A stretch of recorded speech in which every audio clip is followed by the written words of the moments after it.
Hello everyone, Hitesh here. Today we're gonna talk about the movie Resident Evil. So without wasting time, let's start the movie. कहानी की शुरुआत में हमें ये पता चलता है कि 21वीं सदी की एक सबसे बड़ी कंपनी जिसका नाम है अम्ब्रेला कॉरपोरेशन, इसे पॉलिटिक्स और फाइनेंस डिपार्टमेंट की तरफ से फुल सपोर्ट है।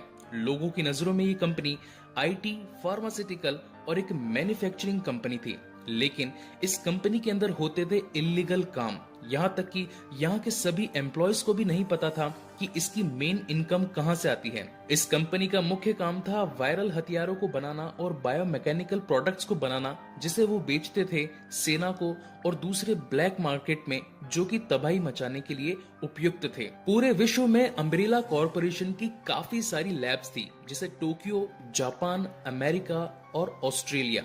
अब यहाँ पर ये स्टोरी शुरू होती है अमेरिका के रैकून सिटी से, जहां पर एक लैब है जिसका नाम है हाइव।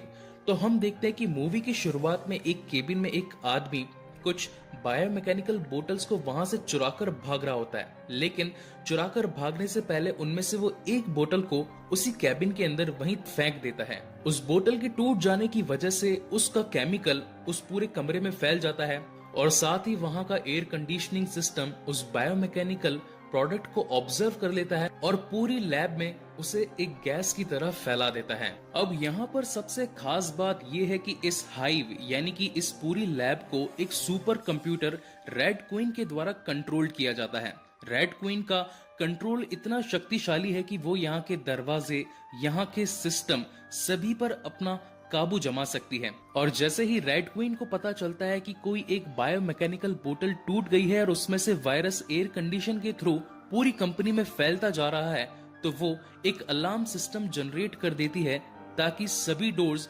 बंद हो जाएं और कोई भी उस कंपनी से बाहर न जा पाए। और देखते ही देखते उस कंपनी के सभी गेट्स बंद हो जाते हैं। वहां पर जितने भी साइंटिस्ट, टेक्नीशियन, वहां का स्टाफ जो भी वहां पर काम कर रहा था, वो उन दरवाजों में, उन केबिन्स में कैद हो जाता है और वो कोई भी उनमें से बाहर नहीं निकल पाते। साथ ही उन केबिन्स के अंदर वो रेड क्वीन एक पानी और कुछ गैसेस छोड़ देती है, जिनकी वजह से जो भी लोग वहां जिंदा थे वो सभी मर जाते हैं। अब यहाँ पर सीन चेंज होता है और हमें दिखाया जाता है एक मैंशन, एक बहुत ही बड़ा बंगला, जहां पर एक लड़की बेहोश पड़ी होती है। इस लड़की का नाम है एलिस। जब ये अपनी बेहोशी से जागती है तो इसे पता चलता है कि इसकी याददाश्त खो चुकी है। इसे अब अपने पुरानी बातों के बारे में कुछ भी नहीं पता कि ये कौन है, इसका नाम क्या है, ये यहाँ पर क्यों है, ये बंगला किसका है और मैं यहाँ पर क्या कर रही हूँ। तो वो वहां से उठती है और उस पूरे बंगले को, उस पूरे मेंशन को एक्सप्लोर करना चालू कर देती है। उसे एक ड्रॉर मिलता है और जैसे ही एलिस उस ड्रॉर को खोलती है तो वहां पर उसे बंदूकें दिखती है। अब वो ये सोचती है कि इस ड्रॉर में ये बंदूकें यहाँ पर क्या कर रही है। वो इस बात को जानने के लिए, उस मेंशन को और भी ज्यादा समझने के लिए इधर उधर घूमने लगती है, लेकिन तभी वहां पर एक आदमी आता है जिसका नाम है मैट, और वो एलिस को कहता है कि तुम यहाँ पर छिप जाओ, कुछ पुलिस वाले यहाँ पर आने वाले हैं और वो तुम्हें जान से मार देंगे। और तभी हम देखते हैं कि वहां पर 7-8 पुलिस वाले आ जाते हैं, मैट को और एलिस को कैद कर लेते हैं। अब यहाँ पर इधर एलिस की याददाश्त गुम होती है और वो ये सब कुछ जानकर परेशान हो जाती है कि आखिर ये मैट कौन है, ये पुलिस वाले क्यों हैं, ये यहाँ पर क्यों आए और इन्होंने मुझे क्यों पकड़ा। लेकिन इस वक्त हमें इन सभी चीजों का कुछ भी पता नहीं लगता। वो सभी पुलिस वाले उन दोनों को पकड़कर कहते हैं कि हमें नीचे हाइव में जाना है और वहां पर कुछ इलीगल एक्टिविटीज हुई है जिसे हमें रोकना है। उन पुलिस वालों में से एक का नाम होता है केवलिन। वो उनका इंटेलिजेंट स्पेशलिस्ट होता है। वो उस मेंशन में एक दरवाजे में कुछ कोड डालता है और तभी वहां से नीचे अंडरग्राउंड जाने का एक रास्ता निकलता है। सभी पुलिस वाले, मैट, एलिस और केवलिन उस दरवाजे के अंदर जाते हैं और पहुंचते हैं एक ट्रेन के पास में। वो ट्रेन होती है सीधा हाइव का एक दूसरा रास्ता।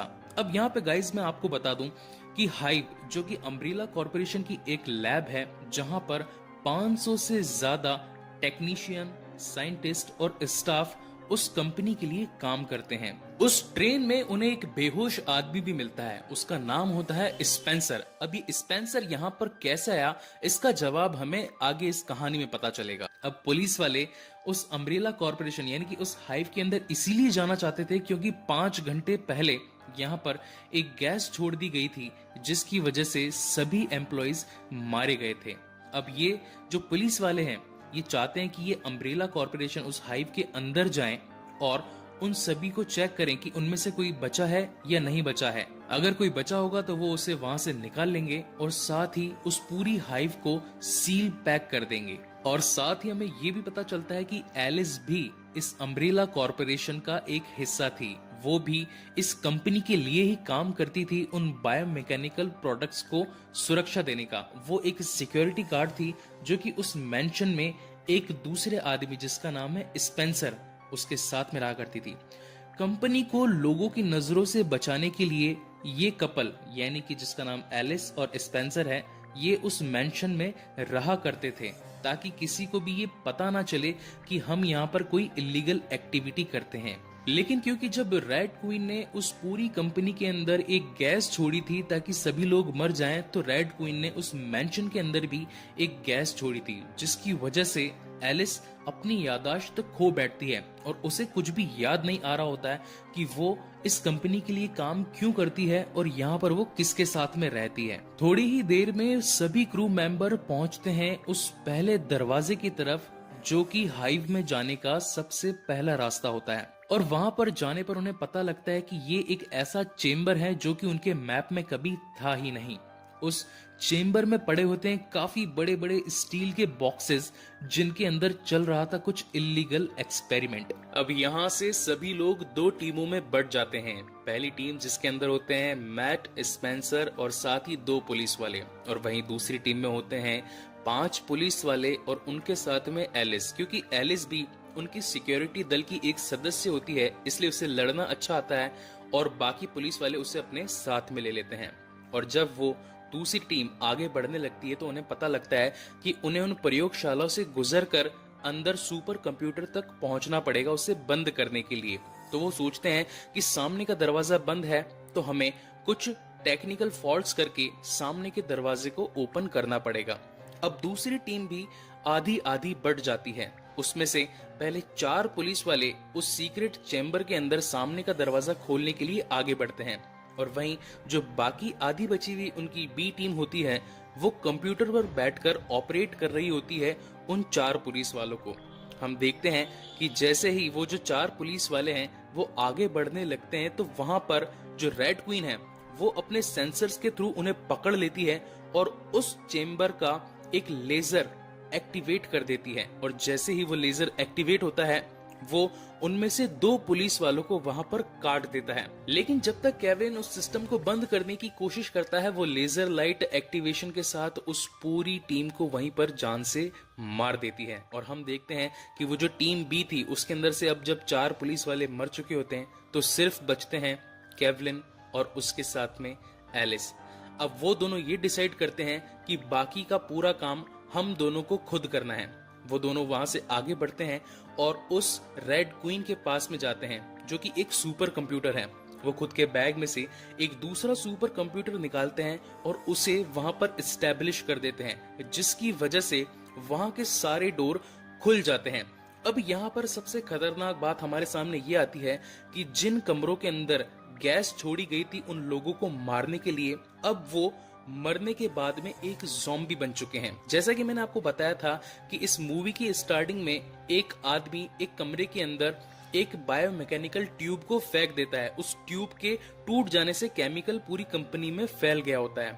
अब क्योंकि वो केमिकल जो कि एक टी वायरस था उसकी वजह से वहां पर जितने भी मरे हुए लोग थे वो एक ज़ॉम्बी में बदल जाते हैं। थोड़ी ही देर में उन सभी कमरों के खुलने की वजह से वहां पर जितने भी जो उनके एम्प्लॉइज थे हाइव में जितने भी जो लोग काम कर रहे थे वो एक ज़ॉम्बी बन चुके थे और वो अब उन सभी पुलिस वालों मैट, स्पेंसर और एलिस पर हमला कर रहे थे। उन ज़ॉम्बीज के हमले से बचने के लिए वो सभी एक कमरे में छुपकर बैठ जाते हैं। तभी वहां पर एलिस को एक विजन आता है और उसे पता चलता है कि वो भी इसी कंपनी की एक सिक्योरिटी गार्ड थी जो कि लीजा नाम की एक शख्स के साथ में मिली हुई थी। अब यहाँ पर इस कहानी का सबसे बड़ा खुलासा होता है। इस पूरी हाइव को जो लोग इलीगल तरीके से ऑपरेट कर रहे थे, उसका पर्दाफाश करने के लिए लीजा और मैट, जो कि दो भाई बहन होते हैं, वो ये डिसाइड करते हैं कि हम इस कंपनी में से उस बायोमैकेनिकल ट्यूब को पूरी दुनिया के सामने लेकर आएंगे, जिससे कि इस अम्ब्रेला कॉरपोरेशन को रोका जा सके। साथ ही ये भी पता चलता है कि लीजा ने एलिस को कहा था कि प्लीज मुझे वो टी वायरस की एक ट्यूब लाकर दे दो, ताकि मैं उसे लोगों के सामने दिखा सकूं। लेकिन इस बात को कोई सुन लेता है, और वो जो शख्स जो उनकी बातें सुन रहा था वो और कोई नहीं था, वो था स्पेंसर। अब यहाँ पे हमें ये पता चलता है कि लीजा, जो कि एलिस की मदद से उस ट्यूब को चुराना चाहती थी कंपनी का पर्दाफाश करने के लिए, लेकिन वहीं दूसरी तरफ स्पेंसर उन ट्यूब्स को इसलिए पाना चाहता था ताकि वो उन्हें ब्लैक मार्केट में बेचकर अच्छा मुनाफा कमा सके। और यही रीजन था कि स्पेंसर एलिस से पहले उस कंपनी में जाकर उन ट्यूब्स को चुराता है, और साथ ही उसकी इस इलीगल एक्टिविटी का अम्ब्रेला कॉरपोरेशन को पता न लग सके, इसलिए वो एक ट्यूब को वहीं पर फेंक कर तोड़ देता है, जिसकी वजह से वो गैस पूरी उस लैब में फैल जाती है। लेकिन इसका एक नुकसान ये भी होता है, क्योंकि गैस की फैलने की वजह से रेड क्वीन एक्टिवेट हो गई थी, और उसने भी एक ऐसी गैस छोड़ दी थी जिससे कि सब बेहोश हो गए थे और उनकी यादाश्त खो गई थी। और यही रीजन था कि रेड क्वीन की फैलाई गई गैस की वजह से स्पेंसर भी बेहोश होकर ट्रेन में गिर जाता है। अब क्योंकि स्पेंसर और एलिस को अपनी यादें वापस आ चुकी होती है, तो वहां पर एलिस स्पेंसर से लड़ने लगती है, लेकिन स्पेंसर उन्हें एक और दूसरे कमरे में कैद करके वहां से अकेला ही भाग जाता है। लेकिन कुछ ज़ॉम्बी आकर स्पेंसर को काट जाते हैं, लेकिन स्पेंसर उन्हें गोली मारकर वहां से भगा देता है। अब यहाँ पर हमें ये पता चलता है कि स्पेंसर जो वहां से बक्सा लेकर भागा था, उसके अंदर टी वायरस भी था और साथ ही उसका एंटीडोट भी था। वो ट्रेन पर जाकर उस एंटीडोट को अपनी बॉडी में इंजेक्ट करने लगता है ताकि वो टी वायरस का जो पूरा असर है उसे खत्म कर सके। लेकिन हम देखते हैं कि वहां पर एक बहुत ही बड़ा लिकर, जो कि होता है एक एक्सपेरिमेंट पूरी अम्ब्रेला कॉरपोरेशन का, वो वहां पर आ जाता है और स्पेंसर को जान से मार देता है। ये सारी एक्टिविटी एलिस और उसके बाकी दोस्त देख रहे होते हैं एक छोटी सी सीसीटीवी कैमरा में। वहां पर रेड क्वीन उन सभी को बताती है कि ये भी एक्सपेरिमेंट अम्ब्रेला कॉरपोरेशन की तरफ से किया गया था। तभी एलिस वहां पर एक कुल्हाड़ी उठाती है और उस सेंसर में उस कुल्हाड़ी को जोर से मार देती है, जिसकी वजह से वहां का जो डोर था, जो लॉक था, वो अनलॉक हो जाता है। और उसी की वजह से एलिस अपने दोस्तों के साथ में उस रूम से बाहर निकल पाती है, और वो सभी पहुंचते हैं उसी ट्रेन के पास में जहां से वो इस हाइव के अंदर आए थे। जैसे ही वो उस ट्रेन के अंदर बैठते हैं और उस ट्रेन को चालू करते हैं, तो वो जो लिकर मॉन्स्टर होता है वो उन सभी के पीछे पड़ जाता है। वहां पर केवलिन काफी गोलियां चलाता है उस लिकर मॉन्स्टर को मारने के लिए, लेकिन वो लिकर मॉन्स्टर उस केवलिन को वहीं पर खा जाता है और मैट के हाथ पर एक बहुत ही जोर का पंजा मार देता है, जिसकी वजह से मैट भी घायल हो जाता है। लेकिन एलिस काफी होशियारी के साथ में उसकी जीभ में एक पाइप घुसेड़ देती है, जिसकी वजह से वो लिकर मॉन्स्टर वहीं पर अटक जाता है। मैट वहां पर काफी चालाकी के साथ में बाकी सभी पाइप्स को उस लिकर मॉन्स्टर पर जोर से मार देता है, जिसकी वजह से लिकर मॉन्स्टर नीचे की ओर गिर जाता है। अब क्योंकि ट्रेन बहुत ही स्पीड में चल रही होती है, तो उसके घर्षण की वजह से लिकर मॉन्स्टर वहां पर जलकर मर जाता है। अब यहाँ पर मैट और एलिस दोनों वापस से उस हाइव के मेंशन तक पहुंचते हैं, और जैसे ही मेंशन में वो लोग पहुंचते हैं तो पता चलता है कि मैट का जो जख्म है अब वो काफी ज्यादा बड़ा हो गया है। एलिस उस बॉक्स को खोल के उसमें से एंटीडोट निकालकर जैसे ही मैट को लगाने लगती है, पर काफी सारे दूसरे साइंटिस्ट आ जाते हैं और वो उन दोनों को पकड़ लेते हैं। एलिस उनसे बचने की और साथ ही मैट को छुड़वाने की काफी कोशिश करती है, लेकिन उसकी सारी कोशिश नाकामयाब होती है। वहां पर सभी साइंटिस्ट कह रहे होते हैं कि मैट की बॉडी के अंदर अब काफी सारे बदलाव आ रहे हैं, हम इसे नेमेसिस एक्सपेरिमेंट के लिए यूज कर सकते हैं और एलिस को एक क्वारंटीन प्रोसीजर के लिए यूज कर सकते हैं। और फिर वो एलिस को रैकून सिटी हॉस्पिटल के अंदर ले जाते हैं। थोड़ी देर बाद हमें पता चलता है कि एलिस की आंख खुलती है एक ऑपरेशन थिएटर में, और वो वहां पर अपने आप को अकेला पाती है। उसकी बॉडी में काफी सारी ट्यूब्स और काफी सारे इंजेक्शंस लगे हुए होते हैं। वो उन सभी को अपनी बॉडी से डिटैच करती है और वहां से निकलने की कोशिश करती है, लेकिन सारे दरवाजे बंद होते हैं। तभी वो उनमें से एक सिरिंज यानी कि एक इंजेक्शन को लेती है और उस डोर के लॉक सिस्टम के अंदर लगा देती है, जिसकी वजह से वहां पर एक छोटा सा शॉर्ट सर्किट होता है और वो डोर भी अनलॉक हो जाता है। अब वहां से एलिस उस रैकून सिटी हॉस्पिटल से बाहर निकलती है तो उसे पता चलता है कि वो जो वायरस था, टी वायरस, वो अब पूरी तरीके से रैकून सिटी में फैल चुका है और मौत का एक नया मंजर शुरू हो चुका है। अब क्योंकि एलिस को ये बात पता थी कि जब ज़ॉम्बीज के सर में गोली मारी जाती है उसी की वजह से वो मरते हैं, तो वो वहां से पास की एक पुलिस कार में से एक शॉटगन निकाल लेती है और अब वो तैयार होती है उन सभी ज़ॉम्बीज से लड़ने के लिए। और इसी के साथ ये मूवी यहाँ पर खत्म होती है। गाइज, आपको ये मूवी कैसी लगी प्लीज मुझे लाइक और कमेंट करके जरूर बताएं। इसका अगला पार्ट मैं जल्दी ही अपने चैनल पर अपलोड करूंगा और अगर आपको ये वीडियो अच्छा लगा हो तो प्लीज इसे लाइक करें और मेरे चैनल को सब्सक्राइब करें। Thank you very much for watching this video. Hello everyone, Hitesh here. Today we're gonna talk about the movie Resident Evil Apocalypse. ये कहानी इस सीरीज की दूसरी पार्ट है। इसके पहले पार्ट का एक्सप्लेनेशन मैंने ऑलरेडी अपने चैनल पर अपलोड किया हुआ है। अगर आप इस दूसरे पार्ट को ठीक तरीके से समझना चाहते हैं तो मेरी आपसे एक छोटी सी रिक्वेस्ट है कि आप एक बार इस कहानी के पहले पार्ट को जरूर देखें। So without wasting time, let's start the movie. कहानी शुरू होती है अमेरिका के रैकून सिटी से। बाकी दिनों की तरह आज भी यहाँ पर एक आम दिन ही होता है। न्यूज रिपोर्टर एक न्यूज में बताते हैं कि हवा काफी साफ है और पूरा माहौल एकदम शांत है। वहीं सीन चेंज होता है और हम देखते हैं कि रैकून सिटी के अंडरग्राउंड में एक बहुत ही बड़ी लेबोरेटरी जिसका नाम है हाइव, वहां पर कुछ साइंटिस्ट आकर उस हाइव का गेट खोल देते हैं और जैसे ही वहां का गेट खुलता है वहां पर कई सारे लिकर मॉन्स्टर और ज़ॉम्बी आकर उन साइंटिस्ट पर हमला कर देते हैं और साथ ही पूरे शहर में फैल जाते हैं। अब यहाँ पर अम्ब्रेला कॉरपोरेशन के साइंटिस्ट इस बात का खतरा पाकर उस पूरे शहर को सील बंद करने का ठान लेते हैं। अब क्योंकि अम्ब्रेला कॉरपोरेशन एक बहुत ही बड़ा व्यापारिक संगठन होता है, उसकी शाखाएं काफी दूर दूर तक फैली होती है और साथ ही इनके बड़े बड़े साइंटिस्ट भी रैकून सिटी के अंदर ही होते हैं। अम्ब्रेला कॉरपोरेशन ये सोचती है कि ज़ॉम्बी का खतरा कहीं बढ़ ना जाए और हमारे मेन साइंटिस्ट पर उनका कोई असर ना हो, इसलिए वो ये सोचती है कि हम अपने सबसे खास साइंटिस्ट को इस रैकून सिटी से रेस्क्यू कर यहाँ से कहीं दूर ले जाएंगे। और वो सबसे पहले एक बड़े से घर में पहुंचते हैं जहां पर उनकी एक लेवल 5 साइंटिस्ट होती है। वो उसे रेस्क्यू कर अपने साथ में ले जाते हैं और दूसरी तरफ वो एक और घर में जाते हैं जिसके अंदर होते हैं doctor ashwood. Doctor ashwood umbrella corporation के लेवल 6 के एक बहुत ही बड़े साइंटिस्ट होते हैं जिन्होंने टी वायरस की खोज करी थी।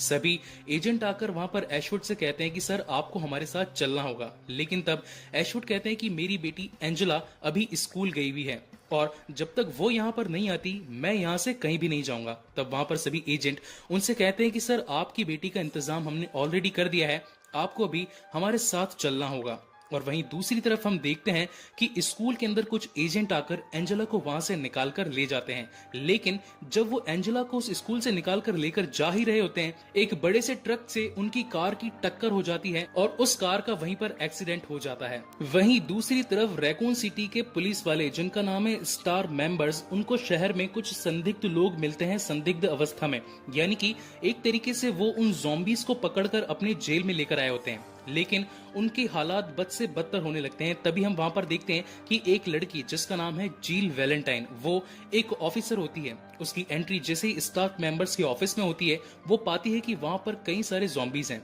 और वो अपनी बंदूक को निकालती है और एक एक ज़ॉम्बी के हेडशॉट लगा देती है जिससे वो ज़ॉम्बी वहीं पर मर जाते हैं। यहीं पर कहानी का एक और नया किरदार इंट्रोड्यूस होता है जिसका नाम है एलजे।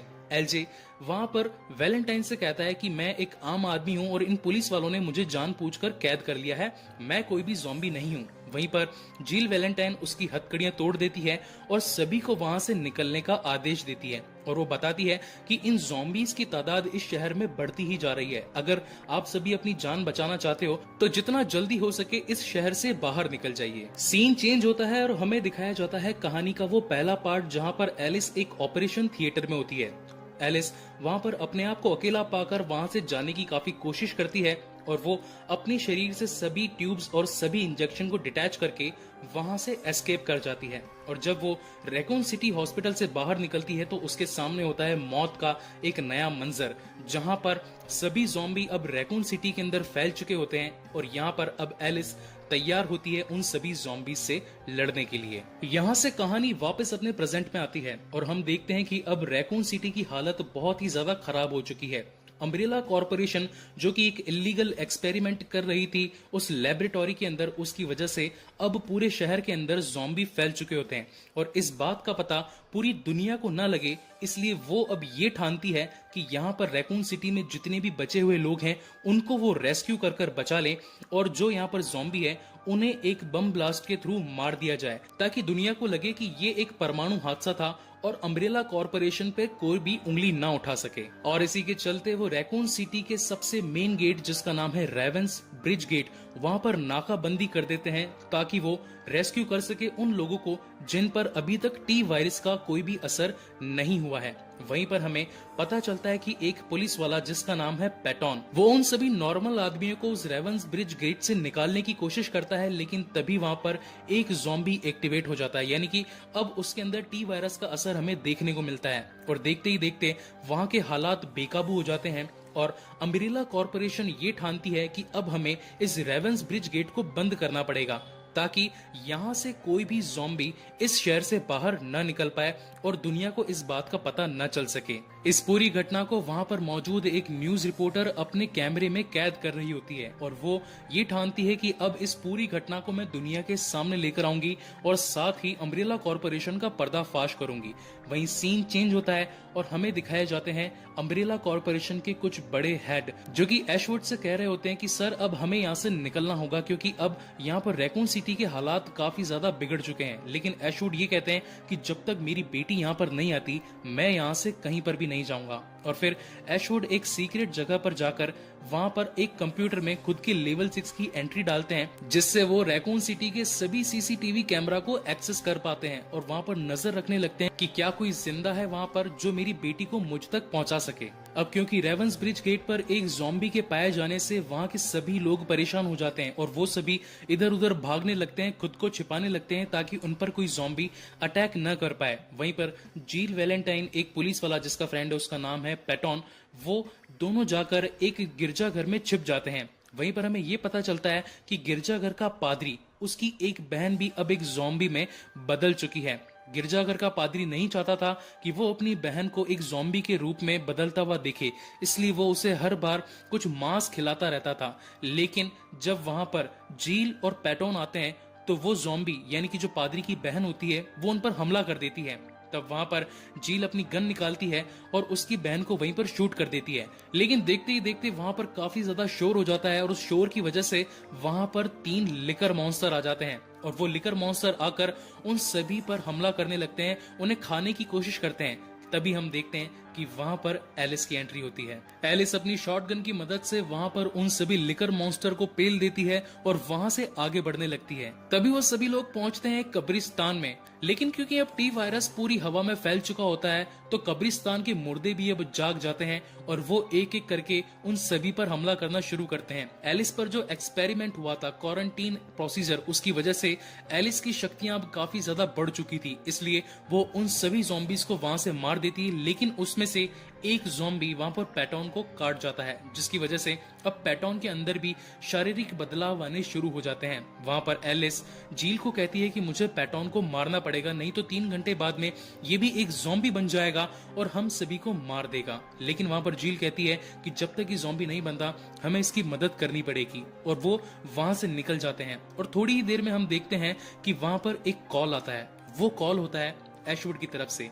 ऐशवुड उन सभी को कॉल करके ये बताता है कि मेरी बेटी एंजेला एक स्कूल में फंस गई है और मैं चाहता हूँ कि तुम मेरी बेटी को वहां से बचा कर ले आओ। तब वहां पर एलिस ऐशवुड से कहती है कि इसके बदले में हमें क्या मिलेगा। तब वहां पर ऐशवुड एलिस को बताता है कि थोड़ी ही देर में सेंट्रल हॉल में एक बहुत ही बड़ा हेलीकॉप्टर आने वाला है जो तुम्हें यहाँ से बचाकर इस पूरे शहर से बाहर ले जा सकता है। अगर तुम मेरी बेटी को वहां से बचा लो तो मैं तुम्हें इस शहर से बाहर निकाल सकता हूँ। अब यहाँ से एलिस, जील, पैटॉन, और वो न्यूज रिपोर्टर सभी ये तय करते हैं कि हम सभी उस स्कूल में जाएंगे और एशवुड की बेटी एंजेला को बचाकर टाउन हॉल के उस हेलीकॉप्टर तक पहुंच जाएंगे जो कि हमें बचाकर यहाँ से निकाल सकता है। जैसे ही वो सभी स्कूल की तरफ बढ़ने लगते हैं, वहां पर कई सारे ज़ॉम्बी आकर उन पर हमला कर देते हैं। लेकिन हम देखते हैं कि वहां पर कुछ अम्ब्रेला कॉरपोरेशन के सिक्योरिटी गार्ड आकर उन्हें बचाते हैं। उनमें से एक का नाम होता है कार्लोस, और कार्लोस को वहां पर एक ज़ॉम्बी काट जाता है। लेकिन तभी हम देखते हैं कि एलिस को एंजेला मिल जाती है और एंजेला के पास में होता है एक बॉक्स जिसके अंदर होता है एंटीडोट। अब यहाँ पर इस कहानी का सबसे बड़ा खुलासा होता है। हमें ये पता चलता है कि एशवुड, जो कि अम्ब्रेला कॉरपोरेशन के लेवल 6 साइंटिस्ट हैं, उन्होंने ही टी वायरस की खोज करी थी। और इस टी वायरस की खोज का मेन मकसद ये था कि वो अपाहिज लोगों की मदद कर सकें। यानी कि अगर कोई लंगड़ा है या फिर कोई लूला है तो उनकी मरी हुई कोशिकाओं को ये टी वायरस फिर से जिंदा कर सकता था और उन्हें वापस से चल फिर सकने में सक्षम बना सकता था। लेकिन अम्ब्रेला कॉरपोरेशन ये नहीं चाहता था और वो इस पूरे प्रयोग को चुरा लेता है और एशवुड से ये कहता है कि हम इसे बहुत ही अच्छे तरीके से यूज करेंगे। लेकिन अंदर ही अंदर अम्ब्रेला कॉरपोरेशन इस पूरे प्रयोग को दूसरी सेना को बेचने वाला था, एक बायोमैकेनिकल वेपन की रूप में। एलिस उस बॉक्स में से एक एंटीडोट निकालकर कार्लोस को लगा देती है ताकि टी वायरस का असर कम हो सके। और हम देखते हैं कि वहां से सभी लोग निकलते हैं टाउन हॉल के सेंटर हेलीकॉप्टर पर जाने के लिए। जैसे ही वो सभी लोग अम्ब्रेला कॉरपोरेशन के सैनिकों से बचकर उस हेलीकॉप्टर तक पहुंचते हैं, तभी वहां का सीईओ उन्हें पकड़ लेता है और उन्हें कहता है कि तुम यहाँ से कहीं भी नहीं जा सकते, मुझे एलिस की जरूरत है और अब मैं चाहता हूँ कि एलिस मेरी एक क्रिएशन यानी कि नेमेसिस से लड़ेगी। अब ये नेमेसिस मॉन्स्टर कौन है, यहाँ पर मैं आपको बता देता हूँ। रेसिडेंट इविल के पहले पार्ट में जब लिकर मॉन्स्टर ने मैट पर अपना पंजा मारा था तो उसकी वजह से मैट बहुत ही ज्यादा घायल हो गया था और इसी की वजह से अम्ब्रेला कॉरपोरेशन के साइंटिस्ट ने ये ठाना था कि हम अब मैट को एक नेमेसिस एक्सपेरिमेंट के लिए यूज करेंगे। और उसी के चलते अब मैट एक बहुत ही बड़ा मॉन्स्टर बन चुका होता है जिसका नाम होता है नेमेसिस। वो वहां पर आकर काफी ज्यादा गोलीबारी करता है और उन सभी को मारने की कोशिश करता है। लेकिन एलिस उसे काफी रोकने की कोशिश करती है, लेकिन वो उसमें नाकामयाब होती है।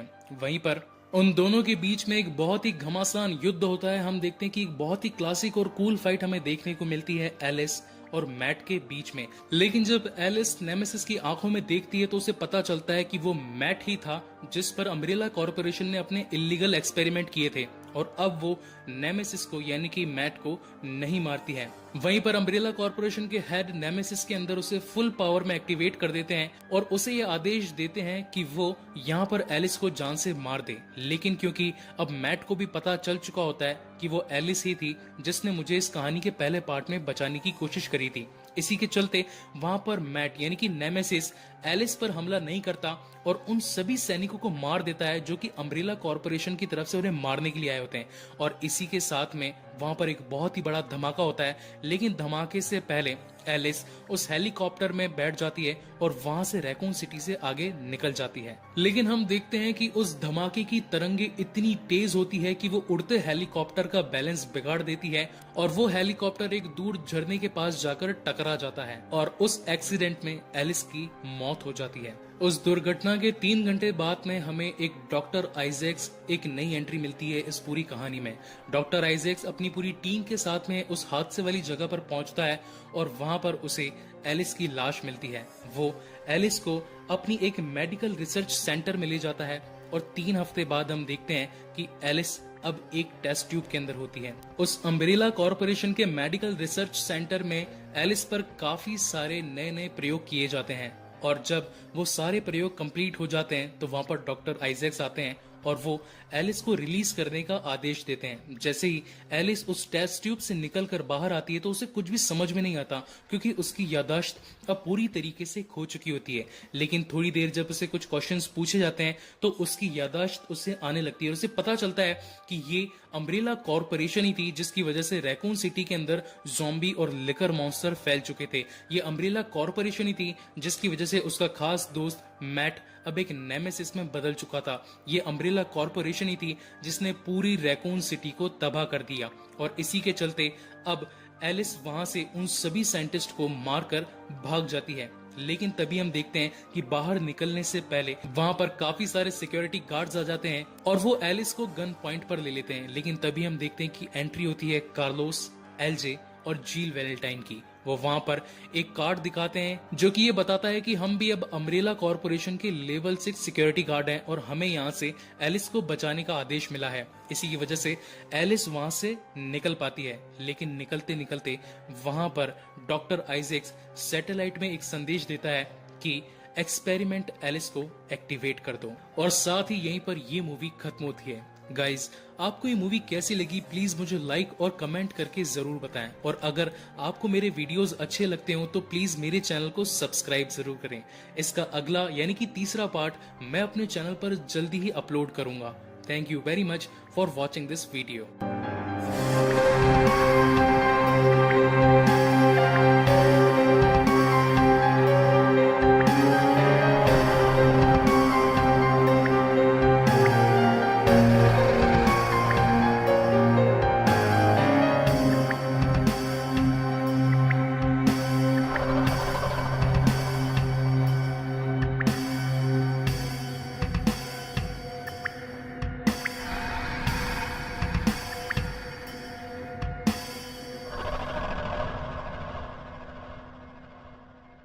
Hello everyone, Hitesh here. Today we're gonna talk about the movie Resident Evil Extension.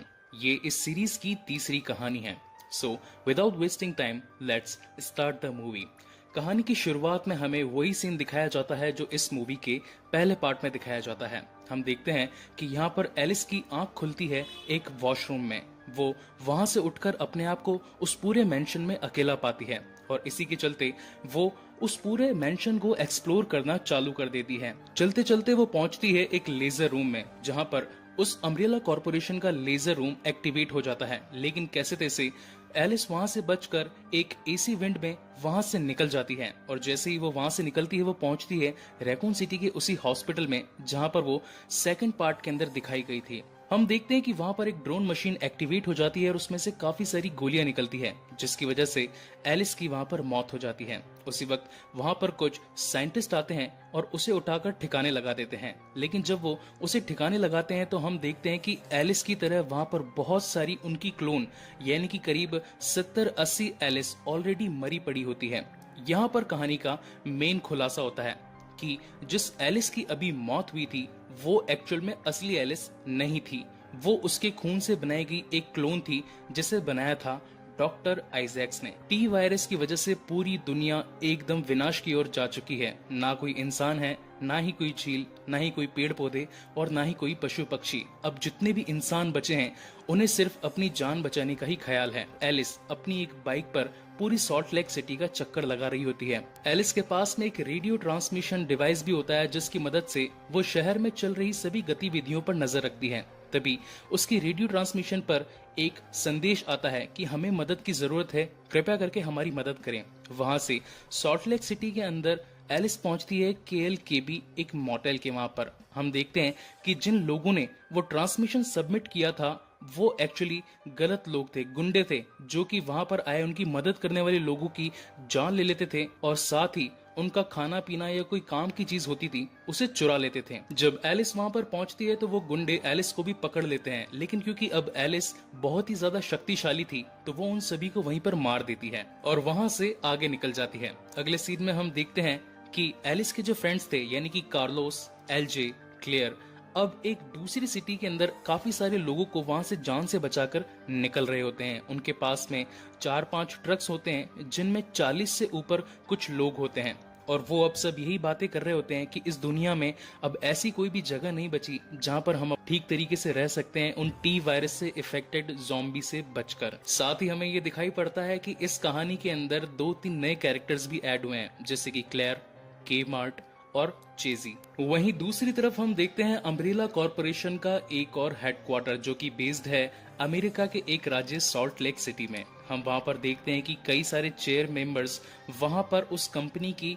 Growth के बारे में बातचीत कर रहे होते हैं, जहां पर हमें एक सबसे मेन आदमी यानी कि उस पूरी कंपनी का मास्टरमाइंड एल्बर्ट वेस्कर नजर आता है। एल्बर्ट वेस्कर वहां पर अपने साइंटिस्ट जिसका नाम है डॉक्टर आइजैक्स उसे पूछता है कि क्या तुमने टी वायरस का कोई तोड़ निकाला है जिससे हम अब वापस से अपनी दुनिया यानी कि वापस से इस हेडक्वार्टर से निकलकर असली दुनिया में जी सके। लेकिन तब वहां पर डॉक्टर आइजैक्स बताते हैं कि अभी तक मुझे इसका कोई भी तोड़ नहीं मिला है, और अगर इसका तोड़ निकालना ही है तो उसके लिए मेरे पास में असली एलिस का होना बहुत ही ज्यादा जरूरी है, क्योंकि अभी तक एलिस ही एक ऐसी प्राणी है जिसने टी वायरस को अपने खून के साथ मिलाकर एक ऐसा बॉन्ड बनाया था जिसकी मदद से वो काफी ज्यादा शक्तिशाली बन चुकी थी।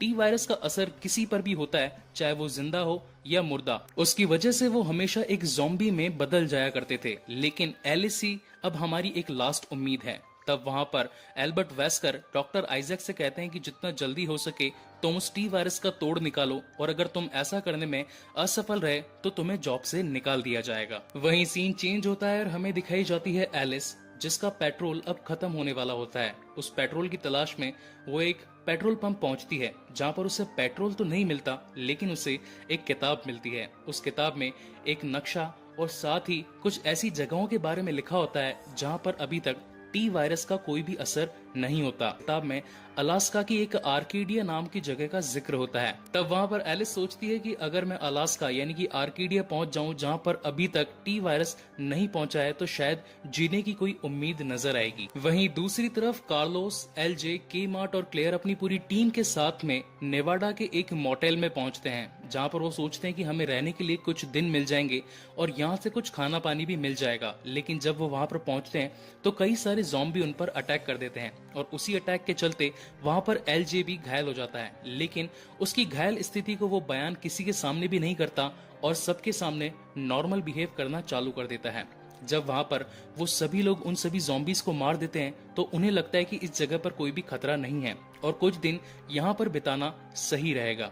रात हो जाती है और यहाँ पर सीन चेंज होता है। हम देखते हैं कि एलिस को अपनी बीती हुई बातें याद आने लगती है। उसे ये पता चलता है कि मुझ पर कितने सारे एक्सपेरिमेंट किए गए थे उस अम्ब्रेला कॉर्पोरेशन के द्वारा, और इसी के चलते उसमें एक सुपर नेचुरल पावर एक्टिवेट होती है, जिसकी वजह से वहाँ मौजूद सभी चीजें हवा में उड़ने लगती है।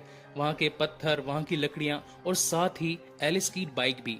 और जब वहाँ पर एलिस की नींद खुलती है तो वहां पर सभी चीजें जोर से जमीन पर गिर जाती है और इसी के साथ में एलिस की बाइक भी टूट जाती है। अब वहां पर एलिस के पास में आगे बढ़ने का कोई भी रास्ता नहीं होता।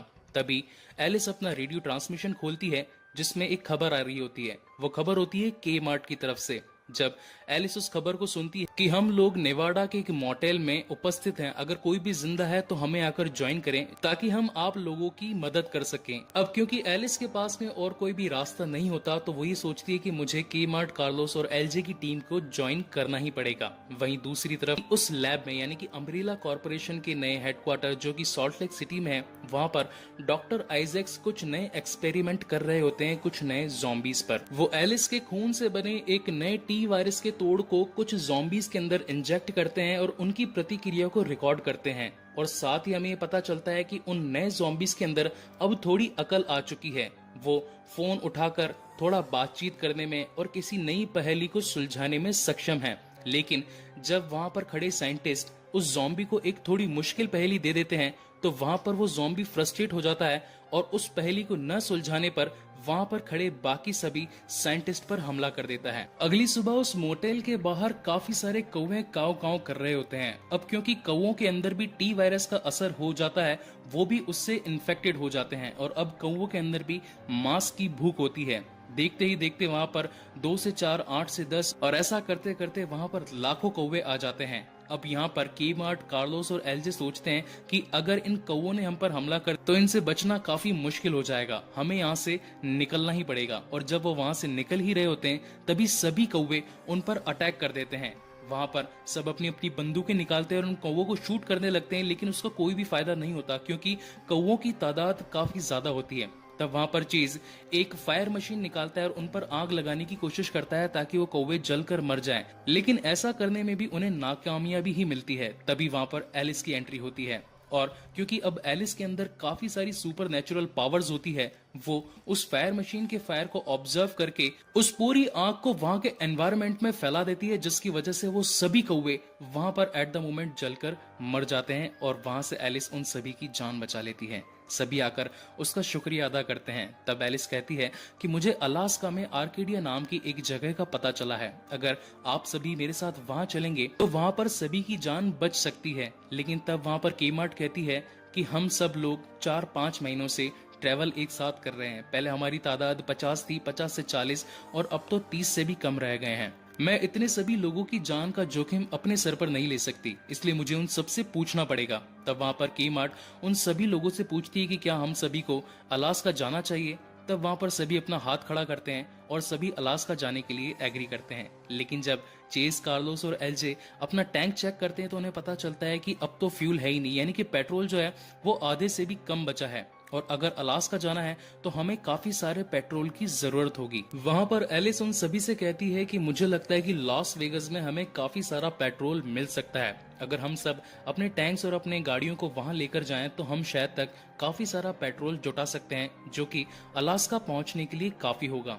और सभी वहां से लास वेगस की ओर निकलते हैं। वहीं दूसरी तरफ अम्ब्रेला कॉरपोरेशन के अंदर डॉक्टर आइजैक्स को ये पता चलता है कि कहीं पर एक बहुत ही जोर का धमाका हुआ था। अब जिस तरीके से रैकून सिटी की हाइव के अंदर रेड क्वीन वहां का एक सुपर कंप्यूटर थी, उसी तरीके से सॉल्ट लेक सिटी के अंदर व्हाइट क्वीन नाम का एक सुपर कंप्यूटर डॉक्टर आइजैक्स के पास में होता है। तब वहां पर व्हाइट क्वीन डॉक्टर आइजैक्स को बताती है कि मैंने थोड़ी देर पहले नेवाडा राज्य के अंदर एक बहुत ही बड़ा धमाका ऑब्जर्व किया है और हो ना हो ये जरूर प्रोजेक्ट एलिस ही होगी। अगर आप चाहें तो उसे अपने कब्जे में लेकर उस टी वायरस का तोड़ बना सकते हैं। तब वहां पर डॉक्टर आइजैक्स एल्बर्ट वेस्कर के पास में जाकर उन्हें बताते हैं कि मुझे असली एलिस प्रोजेक्ट की लोकेशन का पता चल गया है। वो सभी लास वेगस जाने वाले हैं और हो ना हो अगर हम वहां पर एलिस को पकड़ ले तो हम उस टी वायरस का तोड़ बना सकते हैं। लेकिन एल्बर्ट वेस्कर डॉक्टर आइजैक्स को ये करने से मना कर देता है और कहता है कि तुम यहीं पर अपने काम पर ध्यान दो, मैं नहीं चाहता कि हमारे लोग और हमारी मेहनत जाया जाए। तुम उसका सबसे पहले 100% पता लगाओ कि क्या वही असली एलिस है और अदरवाइज वो असली एलिस नहीं है तो इस प्लान को यहीं पर ड्रॉप कर दो। लेकिन क्योंकि डॉक्टर आइजैक्स के सर पे जुनून सवार होता है एक नई खोज करने का, इसलिए वो एल्बर्ट वेस्कर की बातों को नहीं मानता और उसकी वॉइस को मैनिपुलेट करके, यानी कि उसकी वॉइस को कंप्यूटर में बदल के एक ऐसा नया आदेश बनाता है जिसके अंदर पूरी सेना डॉक्टर आइजैक्स के इशारों पर काम करने वाली होती है। और उसी के साथ में वो एक नई सेना तैयार करता है उन ज़ॉम्बीज की जो कि एलिस से लड़ने के लिए तैयार होती है। दूसरी तरफ हम देखते हैं कि एलिस अपने सभी साथियों के साथ में लास वेगस पहुंचती है पेट्रोल पंप से कुछ पेट्रोल निकालने के लिए। लेकिन उसी वक्त वहां पर डॉक्टर आइजैक्स के ज़ॉम्बी आकर उन सभी पर हमला कर देते हैं। कार्लोस, एलजे, केमार्ट सभी अपनी बंदूकों से उन ज़ॉम्बीज पर हमला करने लगते हैं। लेकिन क्योंकि ज़ॉम्बी काफी ज्यादा चालाक और काफी शक्तिशाली होते हैं, जिसकी वजह से वो उनमें से 8 से 10 लोगों को वहीं जान से मार देते हैं। और उसी वक्त वहां पर एलिस अपनी फुल पावर से उन सभी ज़ॉम्बीज को मार देती है। ये सभी चीजें रिकॉर्ड हो रही होती है डॉक्टर आइजैक्स के कंप्यूटर में। अब डॉक्टर आइजैक्स अपनी सैटेलाइट को ये आदेश देते हैं कि प्रोजेक्ट एलिस को बंद कर दिया जाए और वहीं से उस सैटेलाइट के थ्रू प्रोजेक्ट एलिस 2 मिनट के लिए बंद हो जाती है। अब क्योंकि एलिस के पास में काफी सारी सुपर नेचुरल शक्तियां होती है जिसकी मदद से वो सैटेलाइट के चिप को वहीं तोड़ देती है और फिर से एक्टिवेट हो जाती है।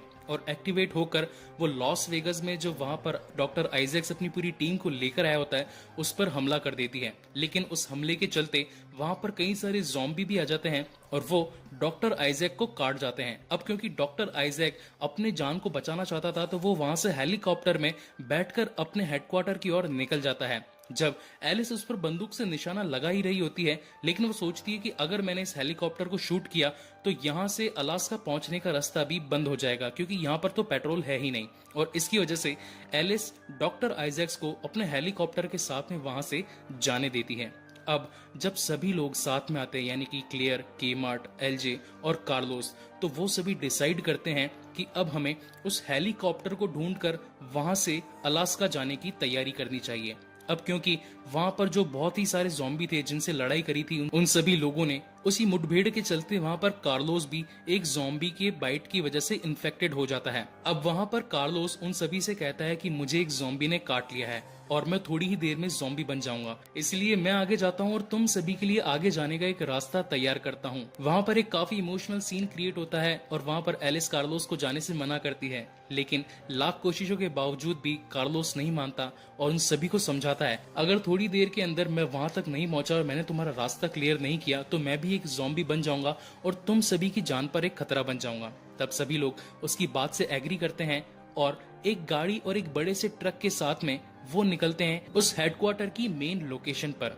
हम देखते हैं कि वो जो कार जिसके अंदर बाकी सभी लोग बैठे होते हैं वो एक जगह पर रुक जाते हैं और वहां से कार्लोस उस बड़े से ट्रक के साथ में आगे जाने लगता है।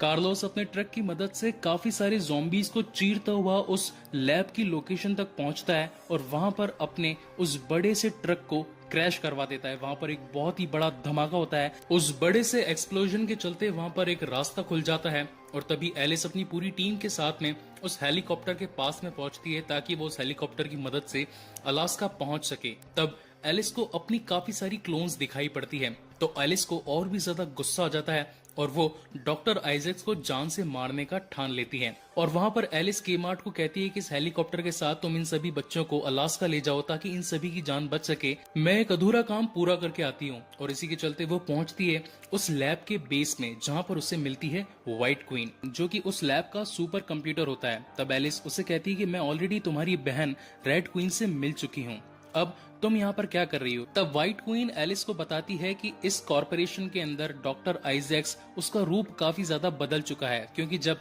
ज़ॉम्बी ने डॉक्टर आइजैक्स को काटा था तो उसने तुम्हारे खून से बनी दवाई को अपने अंदर ओवरडोज में यानी कि काफी ज्यादा मात्रा में ले लिया था, जिसकी वजह से अब उसका शरीर भी एक दानव में बदल चुका है और वो इसी कंपनी के बेस में है। यहाँ पर एक और बड़ी बात का खुलासा होता है। हमें पता चलता है कि एलिस के खून में वो खास बात होती है जिससे टी वायरस का तोड़ बनाया जा सकता है।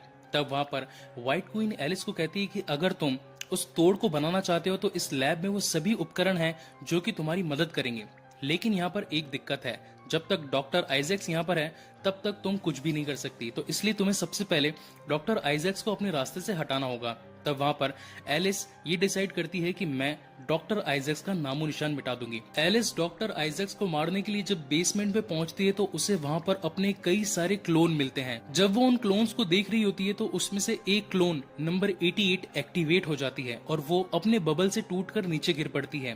तब वहां पर एलिस अपना जैकेट उतारकर उस क्लोन नंबर 88 को उड़ा देती है। तभी वहां पर डॉक्टर आइजैक्स की एंट्री होती है और दोनों में एक युद्ध शुरू हो जाता है और वो नीचे जाकर डॉक्टर आइजैक्स से लड़ने लगती है। उन दोनों के बीच में बहुत ही घमासान लड़ाई होती है और लड़ते लड़ते वो पहुंचते हैं उसी मेंशन के एक क्लोन लोकेशन पे जहां पर वो बड़ा सा हॉल होता है जहां पर एलिस की सबसे पहले नींद खुली थी। उन दोनों के बीच में एक बहुत ही क्लासिक कूल फाइट होती है। अब क्योंकि दोनों में ही सुपर नेचुरल शक्तियां होती है इसलिए दोनों ही एक दूसरे पर हावी होने की कोशिश करते हैं। लड़ते लड़ते वो पहुंचते हैं उसी कॉर्पोरेशन के एक लेजर रूम में जहां पर पहुंचने से वो लेजर रूम एक्टिवेट हो जाता है और लेजर रूम जैसे ही एक्टिवेट होता है तो वो डॉक्टर आइजैक्स को वहीं पर काट देता है और जब वो एलिस को काटने के लिए आगे बढ़ता है तो वहां पर क्लोन नंबर 88 आकर एलिस की मदद करती है और उस लेजर को वहीं पर रोक देती है। यहाँ से सीन चेंज होता है टोक्यो हेडक्वार्टर में जहाँ पर एल्बर्ट वेस्कर अपने कई सारे चेयरमैन्स के साथ में बैठकर अम्ब्रेला कॉर्पोरेशन को और आगे कैसे बढ़ाया जाए और टी वायरस को कैसे रोका जाए इस पर चर्चा कर ही रहे होते हैं। तभी वहां पर एलिस अपने होलोग्राम फॉर्मेट में वहां पर पहुंचती है और उन सभी से कहती है कि मैं तुम्हारी पूरी अम्ब्रेला कॉर्पोरेशन को तबाह करने के लिए आ रही हूँ। इस काम में मैं अकेली नहीं हूँ, मेरे साथ में और कई सारे लोग हैं। और हमें दिखाए जाते हैं एलिस के काफी सारे क्लोन और इसी के साथ में ये मूवी यहीं पर खत्म होती है। गाइस, आपको ये मूवी कैसी लगी प्लीज मुझे लाइक और कमेंट करके जरूर बताएं और अगर आप मेरे चैनल पर नए हैं तो प्लीज मेरे चैनल को सब्सक्राइब जरूर करें। इसका अगला यानी कि 4th पार्ट मैं जल्दी ही अपने चैनल पर अपलोड करूंगा। Thank you very much for watching this video. Hello everyone, Hitesh here. Today we gonna talk about the movie Resident Evil Afterlife. ये इस सीरीज की चौथी कहानी है। इसके पहले मैंने ऑलरेडी इसके तीनों पार्ट्स का एक्सप्लेनेशन अपने चैनल पर ऑलरेडी अपलोड किया हुआ है। अगर आप इस चौथे पार्ट को डीप तरीके से समझना चाहते हैं तो मेरी आपसे एक छोटी सी रिक्वेस्ट है, प्लीज एक बार जाकर उन तीनों पार्ट्स को जरूर देखिएगा। So without wasting time let's start the movie. कहानी की शुरुआत होती है टोक्यो शहर से, जहां पर हम देखते हैं कि एक लड़की जो कि टी वायरस से इन्फेक्टेड है, वो वहां पर एक इंसान को काटती है और देखते ही देखते वहां पर वो सभी लोग ज़ॉम्बी में बदल जाते हैं और अब टोक्यो शहर भी टी वायरस की चपेट में आ चुका होता है। वहीं सीन चेंज होता है और हम देखते हैं कि वहां पर कुछ स्नाइपर्स कुछ ज़ॉम्बी का शिकार कर रहे होते हैं और साथ ही रिपोर्ट करते हैं एल्बर्ट वेस्कर को और बताते हैं कि अब टोक्यो का माहौल थोड़ा थोड़ा शांत होने लगा है। लेकिन थोड़ी ही देर में उन दोनों स्नाइपर्स को जान से मार दिया जाता है और जैसे ही एल्बर्ट वेस्कर को ये पता लगता है कि कोई मेरे स्नाइपर्स को मार रहा है तो वो अपने इलाके की नाकाबंदी कर देता है। अब यहाँ पर सीन चेंज होता है और हमें दिखाया जाता है टोक्यो वाला अम्ब्रेला कॉर्पोरेशन, यानी कि जो टोक्यो की लैब होती है वो पिछले 2 पार्ट्स की लैब से कई ज्यादा बड़ी होती है। पहली लैब जो कि आर्कले माउंटेन्स यानी कि रैकून सिटी में थी, जिसका नाम था हाइव, उससे बड़ी लैब थी सॉल्ट लेक सिटी में। और अब सॉल्ट लेक सिटी से भी बड़ी एक लैब है जो कि टोक्यो में उपस्थित है। वहां पर जब एल्बर्ट वेस्कर को अपनी जान का खतरा होता है तो वहां पर वो अपनी सिक्योरिटी को काफी ज्यादा बढ़ा देता है, सभी गेट को लॉक कर देता है। लेकिन तभी हम देखते हैं कि वहां पर एलिस की एंट्री होती है। एलिस वहां पर अकेली नहीं होती, एलिस वहां पर कई सारे अपने क्लोन्स को साथ में लेकर आई होती है जो कि उनकी सिक्योरिटी पर भारी पड़ती है और देखते ही देखते एलिस के सभी क्लोन उन सभी सिक्योरिटी गार्ड्स को वहीं पर जान से मार देते हैं और आगे बढ़ते हैं एल्बर्ट वेस्कर की तरफ। लेकिन क्योंकि एल्बर्ट वेस्कर काफी चालाक इंसान होता है, उसने उस पूरी लैब के अंदर एक सेल्फ डिस्ट्रक्ट बॉम्ब रखा हुआ होता है और ये सेल्फ डिस्ट्रक्ट बॉम्ब एक ऐसा बॉम्ब होता है जो कि जरूरत पड़ने पर उस पूरे लैब को तबाह कर सकता था। जब एल्बर्ट वेस्कर को पता चल जाता है कि एलिस के सभी क्लोन उसे मारने के लिए आ रहे हैं तो वो एक हेलीकॉप्टर में बैठकर वहां से उड़ जाता है और सेल्फ डिस्ट्रक्ट बॉम्ब को ऑन कर देता है, जिसकी वजह से वहां पर एक बहुत ही बड़ा धमाका होता है और एलिस के सभी क्लोन वहां पर मारे जाते हैं। लेकिन असली एलिस वहां पर एल्बर्ट वेस्कर का पीछा करते हुए उसके जहाज में पहुंच चुकी होती है और वो जैसे ही एल्बर्ट को मारने लगती है तब एल्बर्ट एलिस के गले में एक ऐसा इंजेक्शन लगा देता है जिसकी वजह से एलिस की सभी शक्तियां यानी कि जो टी वायरस का असर होता है वो बिल्कुल खत्म हो जाता है और एलिस एक इंसान में बदल जाती है। अब क्योंकि उन दोनों की लड़ाई चल रही होती है तो इसी वजह से जो उनका प्लेन होता है वो अनबैलेंस होकर एक पहाड़ से टकरा जाता है। उस पहाड़ से टकरा जाने की वजह से वहां पर एक ब्लास्ट होता है और साथ ही वो प्लेन क्रैश हो जाता है। लेकिन हम देखते हैं कि उस क्रैश हुए प्लेन में से एलिस अपनी जान को बचाकर वहां से निकल जाती है। अब यहाँ से कहानी बढ़ती है 6 महीने आगे। एलिस निकल पड़ती है अलास्का में आर्किडिया नाम की जगह की खोज में, जहाँ पर उसने क्लेयर, के-मार्ट और बाकी सभी बच्चों को भेजा था ताकि वहां पर वो सभी टी वायरस के अटैक से बचकर एक नई जिंदगी जी सकें। लेकिन जब एलिस वहां पर पहुंचती है तो उसे मालूम चलता है कि यहाँ पर तो कई सारे प्लेन हैं मगर कोई भी इंसान का नामो निशान नहीं है, यानी कि जितने भी लोग थे अब वो यहाँ पर उपस्थित नहीं है। वो इस बात को सोचकर काफी हैरान हो जाती है और साथ ही इस बात का पता लगाने की कोशिश करती है कि आखिर आए हुए सभी लोग गए कहाँ पे। इन सभी बातों को वो एक कैमरा में रिकॉर्ड कर रही होती है और अपनी दिन प्रतिदिन की एक्टिविटीज को उस कैमरे के अंदर बताती रहती है कि आज मैं यहाँ पर गई, आज मैंने ये ऑब्जर्व किया, आज मैं इस नई जगह पर आई। साथ ही एलिस उस रिकॉर्डिंग में ये भी बताती है कि मुझे तो अब ये लगने लगा है कि पूरी दुनिया में अब सिर्फ मैं ही एक इंसान सर्वाइवर हूँ। तभी उसे एक हेलीकॉप्टर दिखता है और जैसे ही एलिस उस हेलीकॉप्टर को देखती है तो उसे याद आता है कि ये वही हेलीकॉप्टर था जिसके अंदर क्लेयर, के-मार्ट और बाकी सभी बच्चे आर्किडिया यानी कि यहाँ अलास्का में उतरे थे।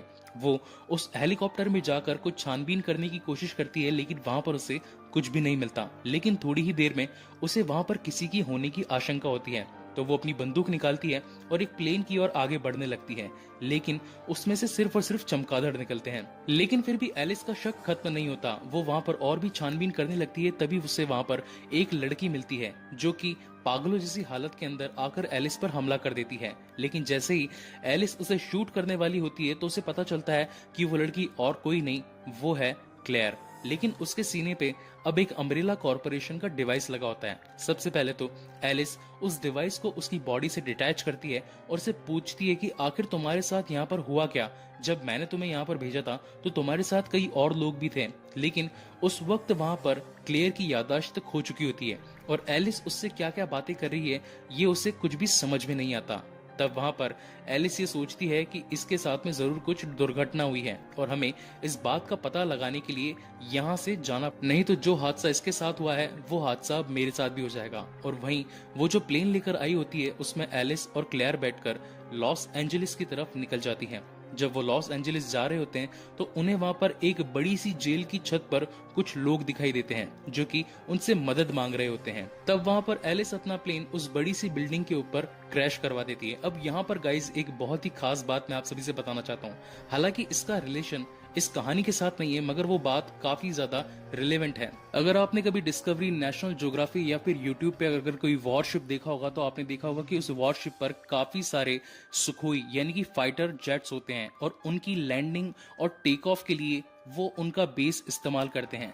लेकिन बेस को इस्तेमाल करते टाइम वो एक बात का ध्यान रखते हैं, जब भी कोई वहां पर सुखोई यानी कि फाइटर जेट जब लैंड करने वाला होता है तब वो वहां पर एक रस्सी लगा देते हैं जिसकी मदद से वो प्लेन रुक सकता है। लेकिन यहाँ पर हमेशा जब भी प्लेन लैंड करने वाला होता है वो अपनी स्पीड को और बढ़ा देता है। उसकी स्पीड बढ़ाने का रीजन ये होता है कि कहीं अगर हमारा प्लेन अगर स्लो हो गया तो कहीं हम जाकर पानी में ना गिर पड़े। तो यही जो बात थी वो इस मूवी के अंदर दिखाई गई थी एग्जैक्ट। तो ये बात मुझे काफी अच्छी लगी, जिससे मुझे लगा कि ये आपको बताना थोड़ा सही रहेगा। सो चलिए वापस आते हैं अपनी स्टोरी पे। जैसे ही एलिस अपने प्लेन से उतरती है तो उसे 4 से 5 लोग मिलते हैं। वो अपना इंट्रोडक्शन देती है और साथ ही बताती है कि मेरे साथ में एक बंदी और है जिसका नाम है क्लेयर। वैसे तो हम कहीं और जा रहे थे, लेकिन जैसे ही हमने आपको देखा कि आपको मदद की जरूरत है तो हम यहाँ पर आ गए। वैसे हम अलास्का में आर्किडिया जाना चाहते हैं। तब वहां पर एक पुलिस ऑफिसर होता है, एक सैनिक का जवान होता है, वो उन्हें कहता है कि आर्किडिया कोई जगह नहीं है, वो एक शिप है जो हमारे यहाँ से कुछ 1 किलोमीटर दूर है समुद्र में। तब वहां पर एलिस कहती है कि वहां पर जाना तो बहुत ही मुश्किल रहेगा क्योंकि नीचे सभी लोग ज़ॉम्बी बन चुके हैं और हम मेन रोड से वहां तक कभी भी नहीं पहुंच सकते। तब वहां पर वो लोग उसे एक कैदी से मिलवाते हैं जिसका नाम होता है क्रिस। एलिस जब वहां क्रिस से मिलती है तो वो उसे पूछती है कि आखिर इन लोगों ने तुम्हें बंदी क्यों बनाया हुआ है। तब वहां पर क्रिस कहता है, मैं एक सैनिक हूँ और साथ ही मैं इसी जेल का सैनिक था। मैंने यहाँ पर कैदियों को छुड़वाने की कोशिश करी ताकि वो उन ज़ॉम्बी से लड़ सके और हमें उनको मारने का टाइम मिल जाए।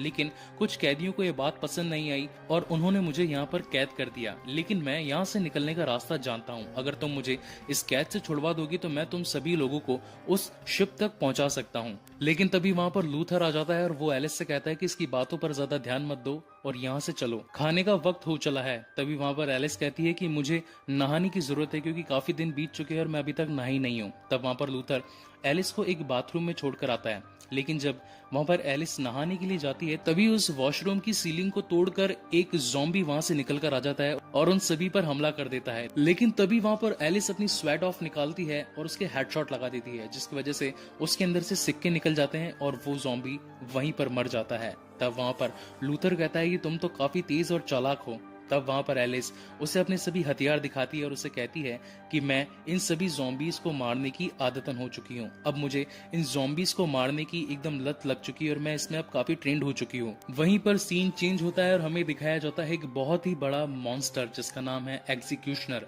वो वहां पर आकर उस जेल के दरवाजे को तोड़ने की कोशिश करता है ताकि सभी ज़ॉम्बी उस जेल की दीवारों को फांद कर वहां से अंदर चले जाएं और उन सभी लोगों को जान से मार दे। लेकिन अब क्योंकि एलिस को पता होता है कि क्रिस को यहाँ से जाने का रास्ता मालूम है तो वो जाकर क्रिस को सबसे पहले उस जेल से निकालती है और उससे कहती है कि यहाँ से बाहर जाने का क्या रास्ता है, हमें बताओ। तब क्रिस कहता है कि इस बिल्डिंग के ग्राउंड फ्लोर पर एक बहुत ही बड़ा मजबूत बख्तरबंद टैंक है और उसके अंदर 20 लोगों के बैठने की जगह है। अगर हम उसमें बैठ जाएं तो वो हमें शिप के रास्ते तक पहुंचा सकता है और वहां से हम एक नाव करके उस शिप तक पहुंच सकते हैं जो कि सेफ रहेगा। तो वहां पर सभी लोग आधी आधी टीम में बढ़ जाते हैं और जब कुछ लोग ग्राउंड फ्लोर पर जाकर उस टैंक को निकालने की कोशिश करते हैं तो उन्हें पता चलता है कि उस टैंक के अंदर तो इंजन फिट ही नहीं है, यानी कि वो जो इंजन है वो उस टैंक से निकाल लिया गया है। तब वहां पर एक आदमी जिसका नाम होता है बेनेट, उसे ये देखकर काफी गुस्सा आ जाता है और वो उस फौजी को वहीं गोली मारकर एलिस के प्लेन में वहां से निकल जाता है। लेकिन तभी हम देखते हैं कि एग्जीक्यूशनर उस बिल्डिंग के गेट को तोड़ देता है और वहां से कई सारे ज़ॉम्बी उस बिल्डिंग में एंटर कर जाते हैं। अब यहाँ पर सभी लोग अपनी जान बचाने के लिए उन ज़ॉम्बीज पर गोलियां चलाने लगते हैं, लेकिन उन गोलियों का उन पर कुछ भी असर नहीं हो रहा होता है। तभी वहां पर क्रिस कहता है कि इनसे बचने के लिए हमें उसी गड्ढे में जाना पड़ेगा जहां से वो पहला ज़ॉम्बी तुम्हें मारने के लिए आया था। और सभी डिसाइड करते हैं कि अब हम उस गड्ढे के रास्ते से आर्किडिया शिप तक पहुंचेंगे। बाकी बचे लोग तो उस गड्ढे से निकल जाते हैं, लेकिन तभी वहां पर वो बड़ा मॉन्स्टर यानी कि जिसका नाम एग्जीक्यूशनर है वो वहां पर आ जाता है और एलिस पर हमला कर देता है। एलिस उससे बचने की काफी कोशिश करती है, लेकिन क्योंकि उसके पास में एक बहुत ही बड़ा भाले जैसा कुछ एक हथियार होता है, इसी की वजह से एलिस वहां पर कुछ नाकामयाब होती नजर आती है। लेकिन तभी वहां पर क्लेयर आ जाती है और वो एलिस की मदद करने लगती है उस एग्जीक्यूशनर से लड़ने में। तभी वहां पर एग्जीक्यूशनर भागकर आता है उन पर हमला करने के लिए, लेकिन एलिस उसके पैरों के बीच में से निकल जाती है और अपनी स्वेड ऑफ गन से उसके हेडशॉट लगा देती है, जिसकी वजह से उसका सर फट जाता है और उसमें से काफी सारे सिक्के निकल जाते हैं। और फिर एलिस और क्लेयर भी उस गड्ढे में चले जाते हैं। वो अपनी जान को कैसे तैसे बचाते हुए उस गड्ढे में से निकलकर एक अंडरग्राउंड प्लेस पर पहुंचते हैं, लेकिन उसी बीच वहां पर लूथर को कुछ ज़ॉम्बी पकड़ लेते हैं और उसे वहां से ले जाते हैं। लेकिन क्योंकि अब एलिस को हार नहीं माननी थी, इसलिए वो बाकी सभी बचे अपने साथियों को एक नाव में बिठाकर आर्केडिया शिप तक पहुंच जाती है। और जब वो आर्केडिया शिप पर पहुंचते हैं तो उन्हें मालूम चलता है कि यहाँ पर 3 दिन पहले जो ट्रांसमिशन यानी कि जो रेडियो संदेश आया था वो अब लोग यहाँ पर नहीं है। अब इस बात का पता लगाने के लिए वो इस शिप के रिकॉर्ड्स चेक करती है, तो उसे मालूम चलता है कि अभी भी इस शिप पर 2000 जिंदा लोग मौजूद है। लेकिन वो है कहां पर, इस बात का पता अभी तक एलिस को नहीं होता। इस बात का पता करने के लिए एलिस उस शिप के बेस ग्राउंड में जाती है। तब उसे मालूम चलता है कि यहाँ पर अम्ब्रेला कॉरपोरेशन का लोगो है। इसका मतलब ये है कि अम्ब्रेला कॉरपोरेशन ने ही ये गलत बात फैलाई थी कि आर्केडिया पर हम सभी लोगों को खाना और पानी मुहैया करवाएंगे, जो कि जीने के लिए सभी लोगों के लिए काफी है, जो कि बिल्कुल गलत था। आर्केडिया यानी कि अम्ब्रेला कॉरपोरेशन का एक ऐसा शिप जहां पर वो लोगों को बुलाकर अपने इलीगल एक्सपेरिमेंट को परफॉर्म कर सके। इस बात को लेकर एलिस को काफी गुस्सा आता है और वो उन सभी लोगों को वहां से निकालने की कोशिश करती है। और जब सभी लोग उस ग्राउंड स्पेस से निकलकर बाहर आते हैं तो वहां पर एलिस को की-मार्ट भी दिखाई पड़ती है। उन सभी के सीने पर वही स्पाइडर डिवाइस होता है जो कि पहले क्लेयर के सीने पर भी था। वहां से एलिस उस डिवाइस को निकालती है और उन सभी को जान से बचाने की कोशिश करती है, लेकिन तभी वहां पर आ जाता है एल्बर्ट वेस्कर। ये एल्बर्ट वेस्कर ही था जिसने इस पूरी आर्केडिया शिप का प्लान रचा था, यानी कि यहाँ पर मास्टरमाइंड वही एल्बर्ट वेस्कर था। और जैसा कि मैंने आपको स्टार्टिंग में बताया था कि एल्बर्ट वेस्कर का प्लेन क्रैश हो जाता है, लेकिन क्योंकि अब एल्बर्ट वेस्कर के अंदर भी टी वायरस होता है, इसकी वजह से वो वहां पर मरता नहीं और इस शिप पर आ जाता है। अब यहाँ पर एलिस और एल्बर्ट के बीच में एक बहुत ही क्लासिक कूल फाइट होती है। दोनों आपस में एक दूसरे से लड़ते हैं और एक बहुत ही शानदार युद्ध हमें देखने को मिलता है। लेकिन तभी वहां पर एलिस अपनी स्वेट ऑफ से उस एल्बर्ट वेस्कर का सर फाड़ देती है और वो वहां पर मर जाता है। उसी वक्त वहां पर बेनेट भी आ जाता है, लेकिन क्योंकि एलिस को पता चलता है कि बेनेट वो प्लेन लेकर यहाँ पर भागा था और एल्बर्ट वेस्कर से मिल चुका था, इसलिए वो उसी ग्राउंड स्पेस वाले रूम में बेनेट को सील पैक करके वहां से निकल जाते हैं। और थोड़ी ही देर में एल्बर्ट वहां पर बेनेट को खा जाता है और अपने शरीर को पूरा करके वहां पर मौजूद एक प्लेन से भागने की कोशिश करता है। लेकिन अब यहाँ पर कहानी का एक बहुत ही शानदार फेज हमें नजर आता है, क्योंकि लास्ट टाइम जब एल्बर्ट वेस्कर अपने हेलीकॉप्टर में भागा था तो उसने जिस तरीके से सेल्फ डिस्ट्रक्ट बॉम्ब को रिलीज करके पूरी टोक्यो की अम्ब्रेला कॉरपोरेशन को नष्ट कर दिया था, इसी तरह वो इस बार भी इस शिप के साथ में करने वाला था। लेकिन इस बात का पता इस बार एलिस को लग गया था, इसीलिए एलिस पहले ही उस सेल्फ डिस्ट्रक्ट बॉम्ब को उस हेलीकॉप्टर में फिट कर चुकी होती है। और जब वहां पर एल्बर्ट वेस्कर उस बम का रिमोट दबाता है तो उसका प्लेन पूरी तरीके से फट जाता है। लेकिन अगर आप इस सीन में गौर फरमाएंगे तो आपको पता लगेगा कि एल्बर्ट वेस्कर उस एक्सप्लोजन से भी बचकर वहां से निकल जाता है। और इसी के साथ ही एलिस वहां पर मौजूद सभी लोगों को जान से बचा लेती है और उन्हें एक नई जिंदगी मुहैया करवाती है। और साथ ही अब वो उस रेडियो ट्रांसमिशन को फिर से एक्टिवेट कर देती है और कहती है कि मैं आर्केडिया से बात कर रही हूँ, हमारे पास में एक शिप है और हम आप सभी लोगों को खाना और पानी मुहैया करवा सकते हैं। जो भी लोग अभी तक टी वायरस से इन्फेक्टेड नहीं हैं वो आर्केडिया में आकर अपनी जान बचा सकते हैं। लेकिन तभी हम देखते हैं कि वो जो ट्रांसमिशन था यानी कि जो संदेश एलिस ने भेजा था, तभी वहां पर कई सारे ड्रोन्स आ जाते हैं और वो उस शिप को घेर लेते हैं। और ये मूवी यहीं पर खत्म होती है। गाइस, आपको ये मूवी कैसी लगी प्लीज मुझे लाइक और कमेंट करके जरूर बताएं। और अगर आप मेरे चैनल पर नए आए हैं तो प्लीज मेरे चैनल को सब्सक्राइब जरूर करें। इसका 5वां पार्ट मैं जल्दी ही अपने चैनल पर अपलोड करूंगा। Thank you very much for watching this video. Hello everyone, Hitesh here. Today we gonna talk about the movie Resident Evil Retribution. ये रेसिडेंट इविल सीरीज का 5वां पार्ट है। इसके ऑलरेडी 4 पार्ट्स का एक्सप्लेनेशन मैंने अपने चैनल पर ऑलरेडी अपलोड किया हुआ है। अगर आप इस 5वें पार्ट को समझना चाहते हैं तो प्लीज मेरी एक छोटी सी गुजारिश है कि इसके 4 पार्ट्स एक बार जरूर देखिएगा। So without wasting time let's start the movie. कहानी की शुरुआत में हमें इस कहानी का रिकैप दिखाया जाता है, यानी कि जब एलिस को वो आर्केडिया शिप मिलता है, वहां पर जब वो अपना रेडियो ट्रांसमिशन एक सबमिट करती है सभी लोगों को जान से बचाने की कि आप में से जो भी लोग जिन पर अभी भी टी वायरस का कुछ भी असर नहीं हुआ है वो आर्केडिया शिप पर आकर अपनी जान बचा सकते हैं। लेकिन उस रेडियो ट्रांसमिशन की वजह से वहां पर रेड क्वीन के भेजे गए काफी सारे स्पाइडर डिवाइस वाले सैनिक अपने ड्रोन के साथ में एलिस के पूरे आर्केडिया शिप पर हमला कर देते हैं। और वहीं उन ड्रोन से लड़ते हुए, उन बड़े से एयरक्राफ्ट से लड़ते हुए वहां पर एलिस एक बड़े से एयरक्राफ्ट पर गोलियां चला देती है, जिसकी वजह से वो एयरक्राफ्ट आर्केडिया शिप से टकरा जाता है और वहां एक बहुत ही बड़ा एक्सप्लोजन हो जाता है, जिसकी वजह से एलिस पानी में गिर जाती है। अब यहाँ से सीन चेंज होता है और एलिस अपने आप को अम्ब्रेला कॉर्पोरेशन के एक नो एस्केप रूम में पाती है। तभी वहां पर एंट्री होती है इस स्टोरी की एक मेन कैरेक्टर की, जिसका नाम है जील वैलेंटाइन। हमने इस कैरेक्टर को इस मूवी के पहले और दूसरे पार्ट में देखा था, लेकिन दूसरे पार्ट में इस जील वैलेंटाइन कैरेक्टर का क्या हुआ हमें कुछ भी नहीं पता चलता और सीधा अब ये कैरेक्टर हमें दिखाई पड़ती है इस कहानी के 5वें पार्ट में। जील वैलेंटाइन की सीने पर भी वो स्पाइडर डिवाइस होता है, जिसकी वजह से वो रेड क्वीन के अंडर कंट्रोल में होती है। वो वहां पर आती है और एलिस से पूछती है कि तुम्हारे बाकी साथी कहाँ हैं और तुम्हारा अगला प्लान क्या है, लेकिन एलिस उसका कोई भी जवाब नहीं देती। तभी वहां पर जील एक करंट सप्लाई करती है और उस करंट की वजह से एलिस को काफी तकलीफ होती है और वो वहीं गिर जाती है। थोड़ी देर बाद में वहां पर जील फिर से आती है और सेम ही क्वेश्चन वापस एलिस से पूछती है कि तुम्हारे बाकी साथी कहाँ हैं और तुम्हारा अगला प्लान क्या है।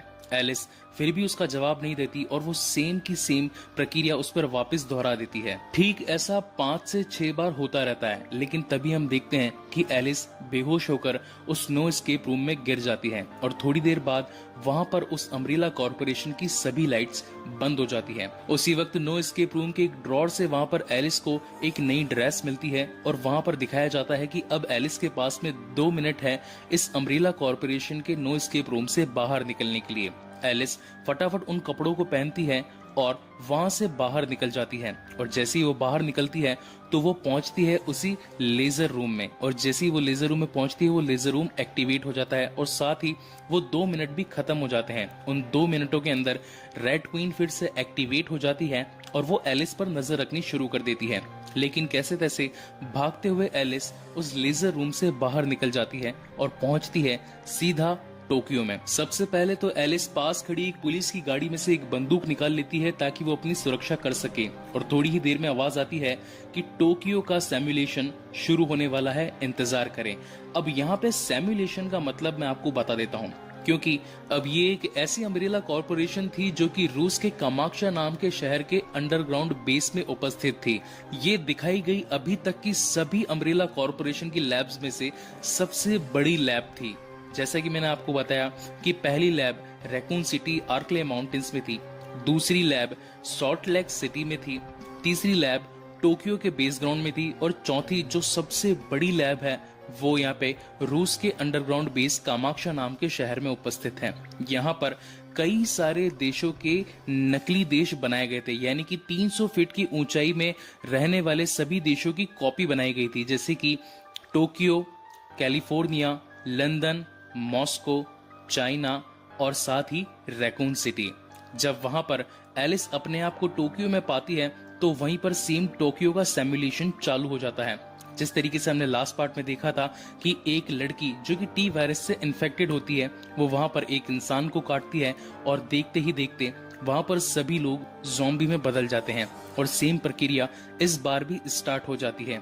एक लड़की एलिस को दिखाई जाती है और वो एक इंसान को काट लेती है, जिसकी वजह से वहां पर सभी लोग अब ज़ॉम्बी में बदल जाते हैं। वहां पर एलिस खुद को बचाने के लिए उन सभी ज़ॉम्बीज से लड़कर एक किसी दूसरे पोर्शन में पहुंचती है जहां पर वो सभी ज़ॉम्बी एलिस पर हमला कर देते हैं। अब क्योंकि एलिस के पास में एक बंदूक थी और साथ ही हाथ में चेन, और उसके पास में लड़ने की अच्छी कला थी, इसकी वजह से वो वहां पर मौजूद सभी ज़ॉम्बीज को मारने की कोशिश करती है, लेकिन वो उसमें नाकामयाब होती नजर आती है। तभी हमें वहां पर रेसिडेंट इविल की एक और मेन कैरेक्टर दिखाई जाती है, जिसका नाम होता है एडा वोंग। एडा वोंग वहां पर आकर एलिस की मदद करती है और उन सभी मौजूद ज़ॉम्बीज को मारने में एलिस की हेल्प करती है, और वो दोनों वहां से उस पोर्शन से निकल जाते हैं। तब वहां पर एलिस एडा से पूछती है कि आखिर तुम कौन हो और मेरी मदद क्यों कर रही हो। तब वहां पर एडा वोंग एलिस को बताती है कि मुझे एल्बर्ट वेस्कर ने भेजा है, क्योंकि अब एल्बर्ट वेस्कर और मैं, हम दोनों ही अम्ब्रेला कॉर्पोरेशन के लिए काम नहीं करते, क्योंकि अब अम्ब्रेला कॉर्पोरेशन का मेन फोकस इस पूरी दुनिया से इंसानी जाति को खत्म करना रह गया है। और मैं और एल्बर्ट वेस्कर नहीं चाहते कि इंसानी दुनिया, यानी कि जितने भी लोग हैं, इंसान हैं, वो पूरी तरीके से यहाँ से खत्म हो जाएं। इसीलिए मुझे एल्बर्ट वेस्कर ने तुम्हें इस अम्ब्रेला कॉर्पोरेशन के रूस के हेडक्वार्टर से निकालने के लिए भेजा है, और थोड़ी ही देर में हम दोनों यहाँ से निकल जाएंगे और हमें रेस्क्यू करने के लिए लियोन और उसकी टीम भी हमें बचाने के लिए यहाँ पर आ रही है। और उसी वक्त वहां पर एक वेपन रैक जमीन से निकलकर एलिस के सामने आती है, और एलिस उस वेपन रैक में से 2 विक्टर निकालकर अपने पास में रख लेती है।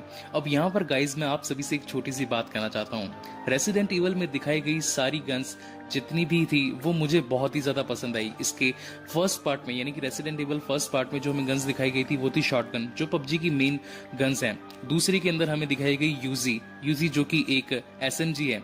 इसके बाद में तीसरी के अंदर हमें दिखाई गई डैगर्स, यानी कि जो छोटे छोटे खंजर होते हैं। इसके फोर्थ पार्ट के अंदर एलिस के पास में थी स्वैड ऑफ, जो कि मोस्टली हमें मीरामार में दिखाई पड़ती है। और इसके फिफ्थ पार्ट, यानी कि जो इसका 5वीं कहानी है, उसके अंदर हमें देखने को मिलती है विक्टर। हालांकि विक्टर एक एसएमजी गन है, उसके अंदर ज्यादा एमोज नहीं डलती, लेकिन फिर भी इस कहानी के अंदर विक्टर को दिखाया गया है। सो जोक्स अपार्ट, वापस आते हैं अपनी स्टोरी की तरफ। वहीं सीन चेंज होता है और हमें दिखाई जाती है लियोन की टीम, जो कि सोवियत रूस में अपने ट्रक की मदद से वहां उस अम्ब्रेला कॉर्पोरेशन में आते हैं एलिस को बचाने के लिए। उनके पास में एक बहुत ही बड़ा सेल्फ डिस्ट्रैक्ट बॉम्ब भी होता है। उसमें वो 2 घंटे की टाइम लिमिट सेट कर देते हैं और ये सोचकर उस अम्ब्रेला कॉर्पोरेशन में एंट्री करते हैं कि 2 घंटे हम वहां से एलिस को बचाकर ले आएंगे, और साथ ही 2 घंटे बाद इस पूरी सोवियत रूस की, यानी कि रूस के अंदर जो अम्ब्रेला कॉर्पोरेशन की लैब है, उसका नामो निशान मिट जाएगा। वहीं पर सीन चेंज होता है और हमें दिखाई जाती है एलिस और एडा वोंग, जो कि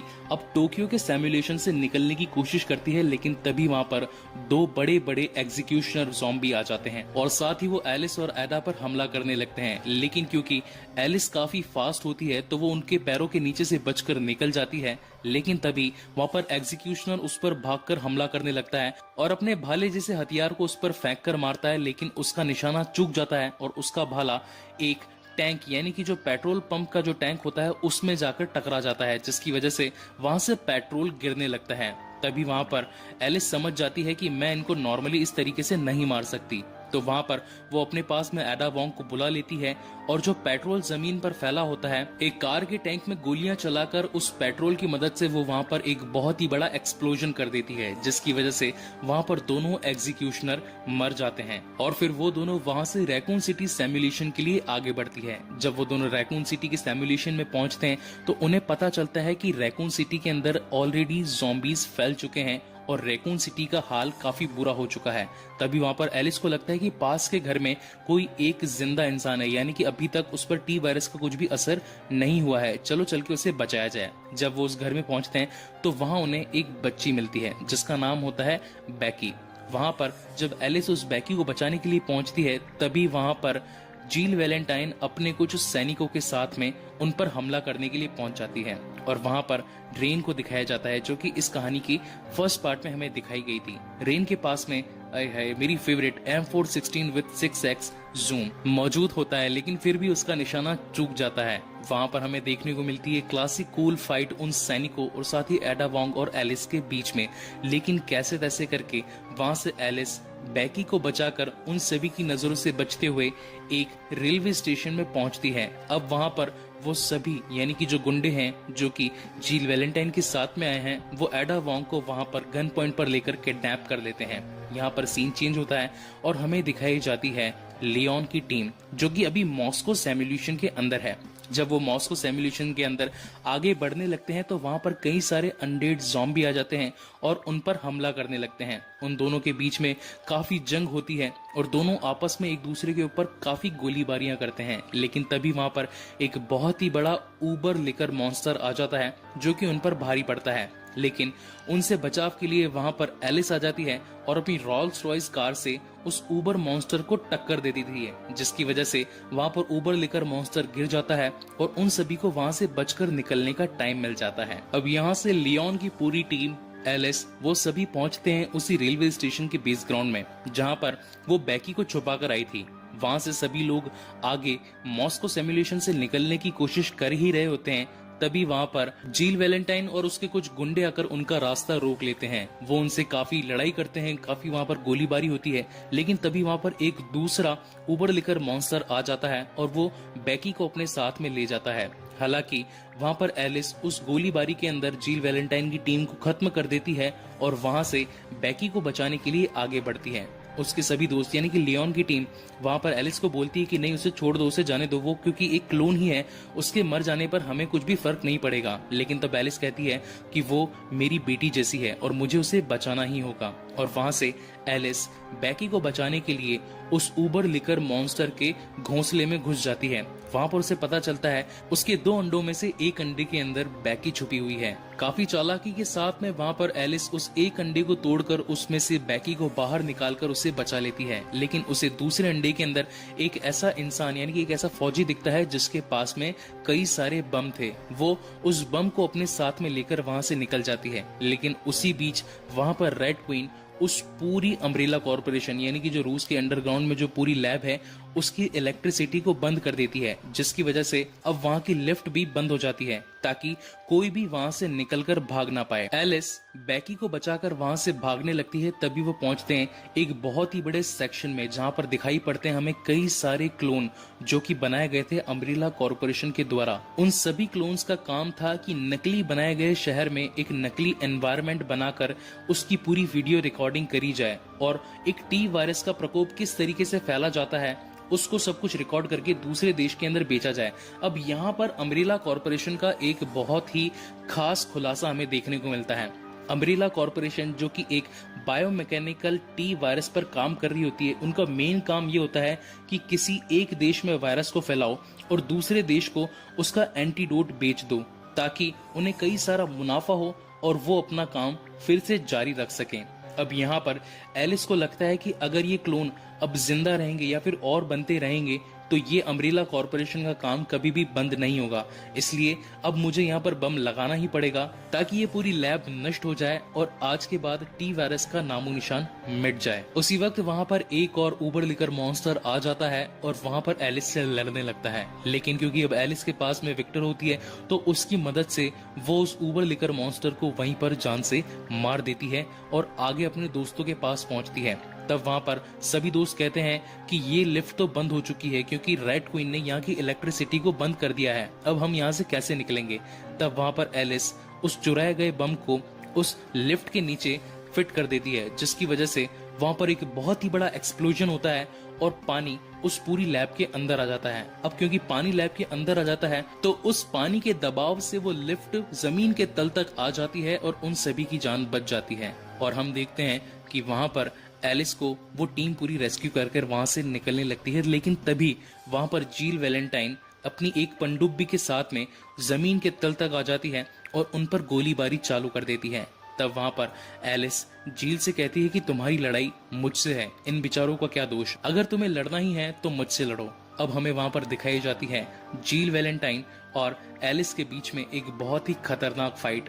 दोनों ही काफी फास्ट होती है और दोनों में ही काफी अच्छी स्ट्रेंथ होती है, इसलिए दोनों के बीच में एक बहुत ही शानदार लड़ाई हमें देखने को मिलती है। फिर भी उस लड़ाई के चलते वहां पर एलिस जील वैलेंटाइन के सीने पर जो स्पाइडर डिवाइस लगा होता है उसे खींचकर निकाल देती है, जिससे अब जील वैलेंटाइन फिर से होश में आ जाती है। लेकिन इस बात से वहां पर रेन जो कि क्लोन होती है उसे काफी गुस्सा आ जाता है, तो वो अपने शरीर में एक डबल डोज टी वायरस लगा लेती है, जिसकी वजह से उसकी स्ट्रेंथ, उसकी फास्टनेस और उसकी हीलिंग पावर काफी ज्यादा बढ़ जाती है और वो एलिस से लड़ने लगती है। लेकिन अब जब एलिस उस पर काफी गोलियां चलाती है, उस पर काफी सारे वार करती है, तो वो वहां से रेन बचकर निकल जाती है और उस पर गोलियों का कुछ भी असर नहीं होता और जितनी भी गोलियां रेन को लगी होती है वो उन सभी गोलियों को अपने शरीर से बाहर निकाल देती है और साथ ही एलिस से कहती है कि तुम मुझे नहीं मार सकती, तुम मेरा कुछ भी नहीं बिगाड़ सकती। तब वहां पर एलिस चालाकी से उसकी जमीन जहां पर वो खड़ी होती है रेन, उस जमीन पर काफी गोलियां चला देती है जिसकी वजह से वहां की बर्फ में छेद हो जाता है और वो रेन पानी के अंदर गिर जाती है। अब क्योंकि लैब के अंदर कई सारे ज़ॉम्बी थे तो वो रेन को वहां से पकड़ लेते हैं और वहां से बाहर नहीं आने देते।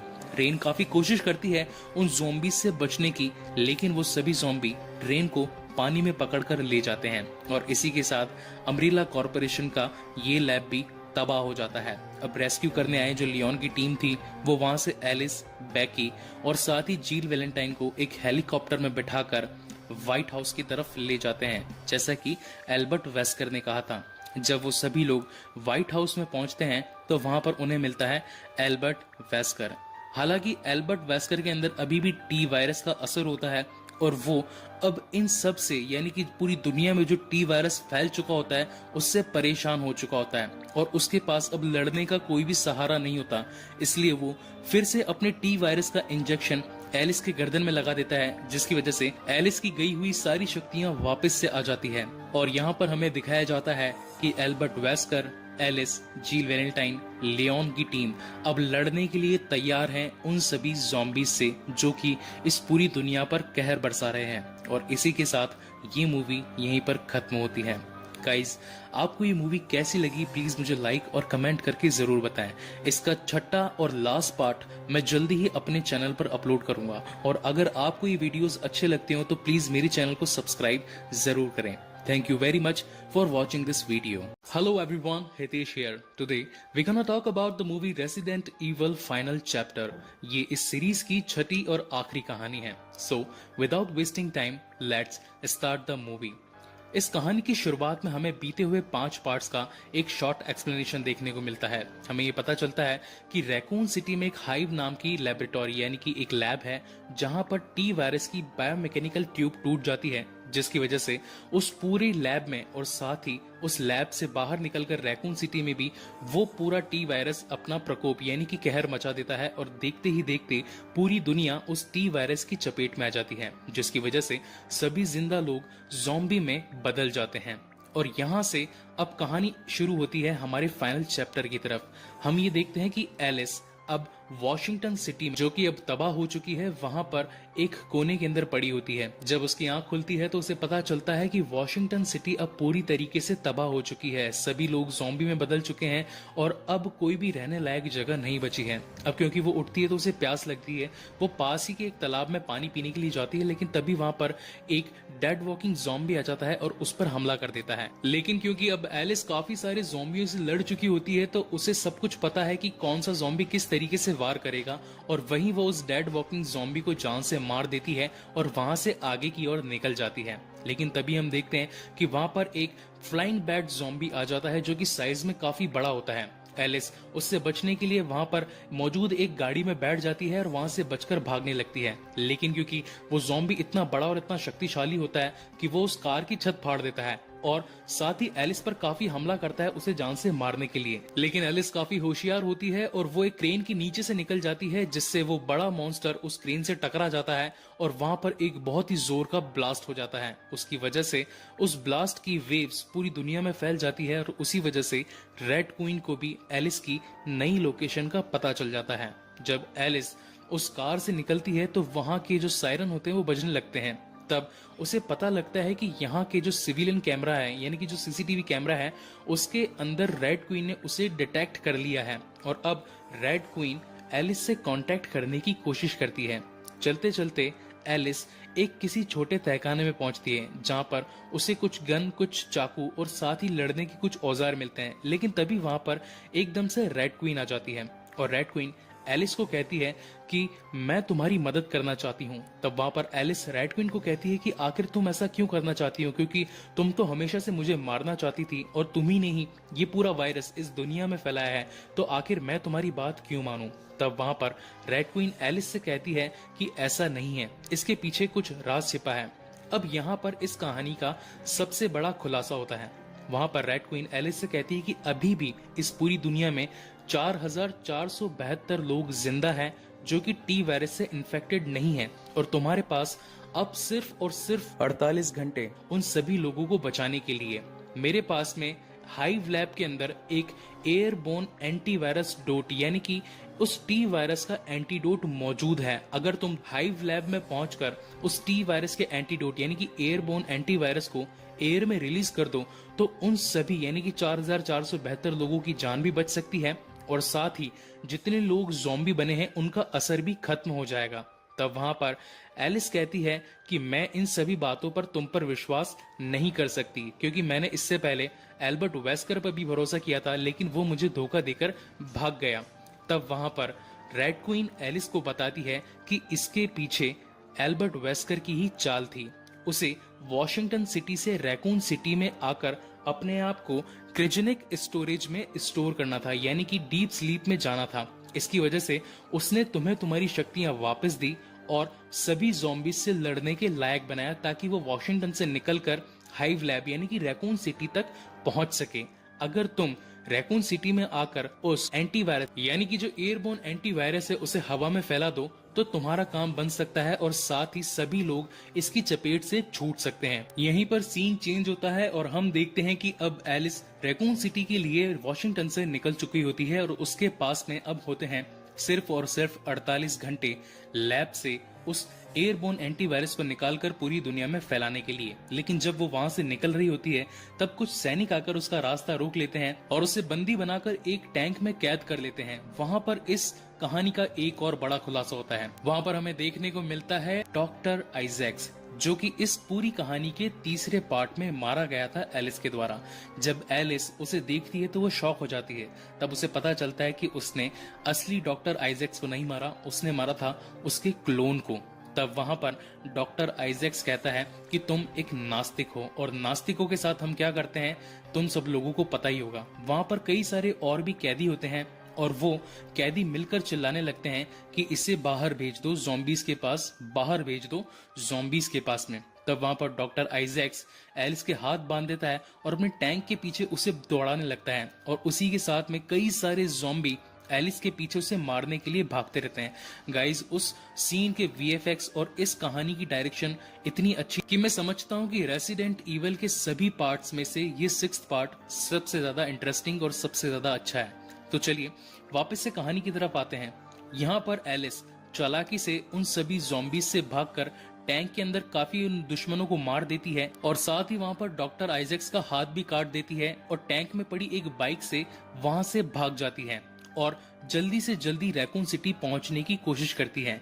लेकिन जब वो वहां पर पहुंच रही होती है तो कई सारे और भी ज़ॉम्बी आकर एलिस पर हमला कर देते हैं। एलिस रुककर उन सभी ज़ॉम्बीज से लड़ने लगती है, लेकिन तभी वहां पर कुछ लोग आकर एलिस की मदद करते हैं और उसे उन ज़ॉम्बीज से छुड़वाते हैं। वो सभी एलिस को बचाकर एक बड़ी सी बिल्डिंग में उसे छिपा देते हैं। लेकिन थोड़ी देर में जब वहां पर एलिस उन सभी को अपना प्लान बताती है, मेरे पास अब सिर्फ 48 घंटे हैं उस एयरबोर्न एंटीवायरस को इस पूरी दुनिया में फैलाने के लिए, अगर ऐसा नहीं हुआ तो सभी लोग जान से मारे जाएंगे। तब वहां पर जो लोग जिन्होंने एलिस को बचाया था वो भी अब एलिस के साथ में हो जाते हैं और एलिस के साथ में आगे बढ़ने लगते हैं उस हाइव लैब की तरफ। इन सभी बातों का पता एल्बर्ट वेस्कर को चलता रहता है, क्योंकि उसके अंडर कंट्रोल में पूरे शहर के सिविलियन कैमरास यानी कि सीसीटीवी कैमरास होते हैं, और उन्हीं की मदद से एल्बर्ट वेस्कर उन सभी पर नजर रखे होता है।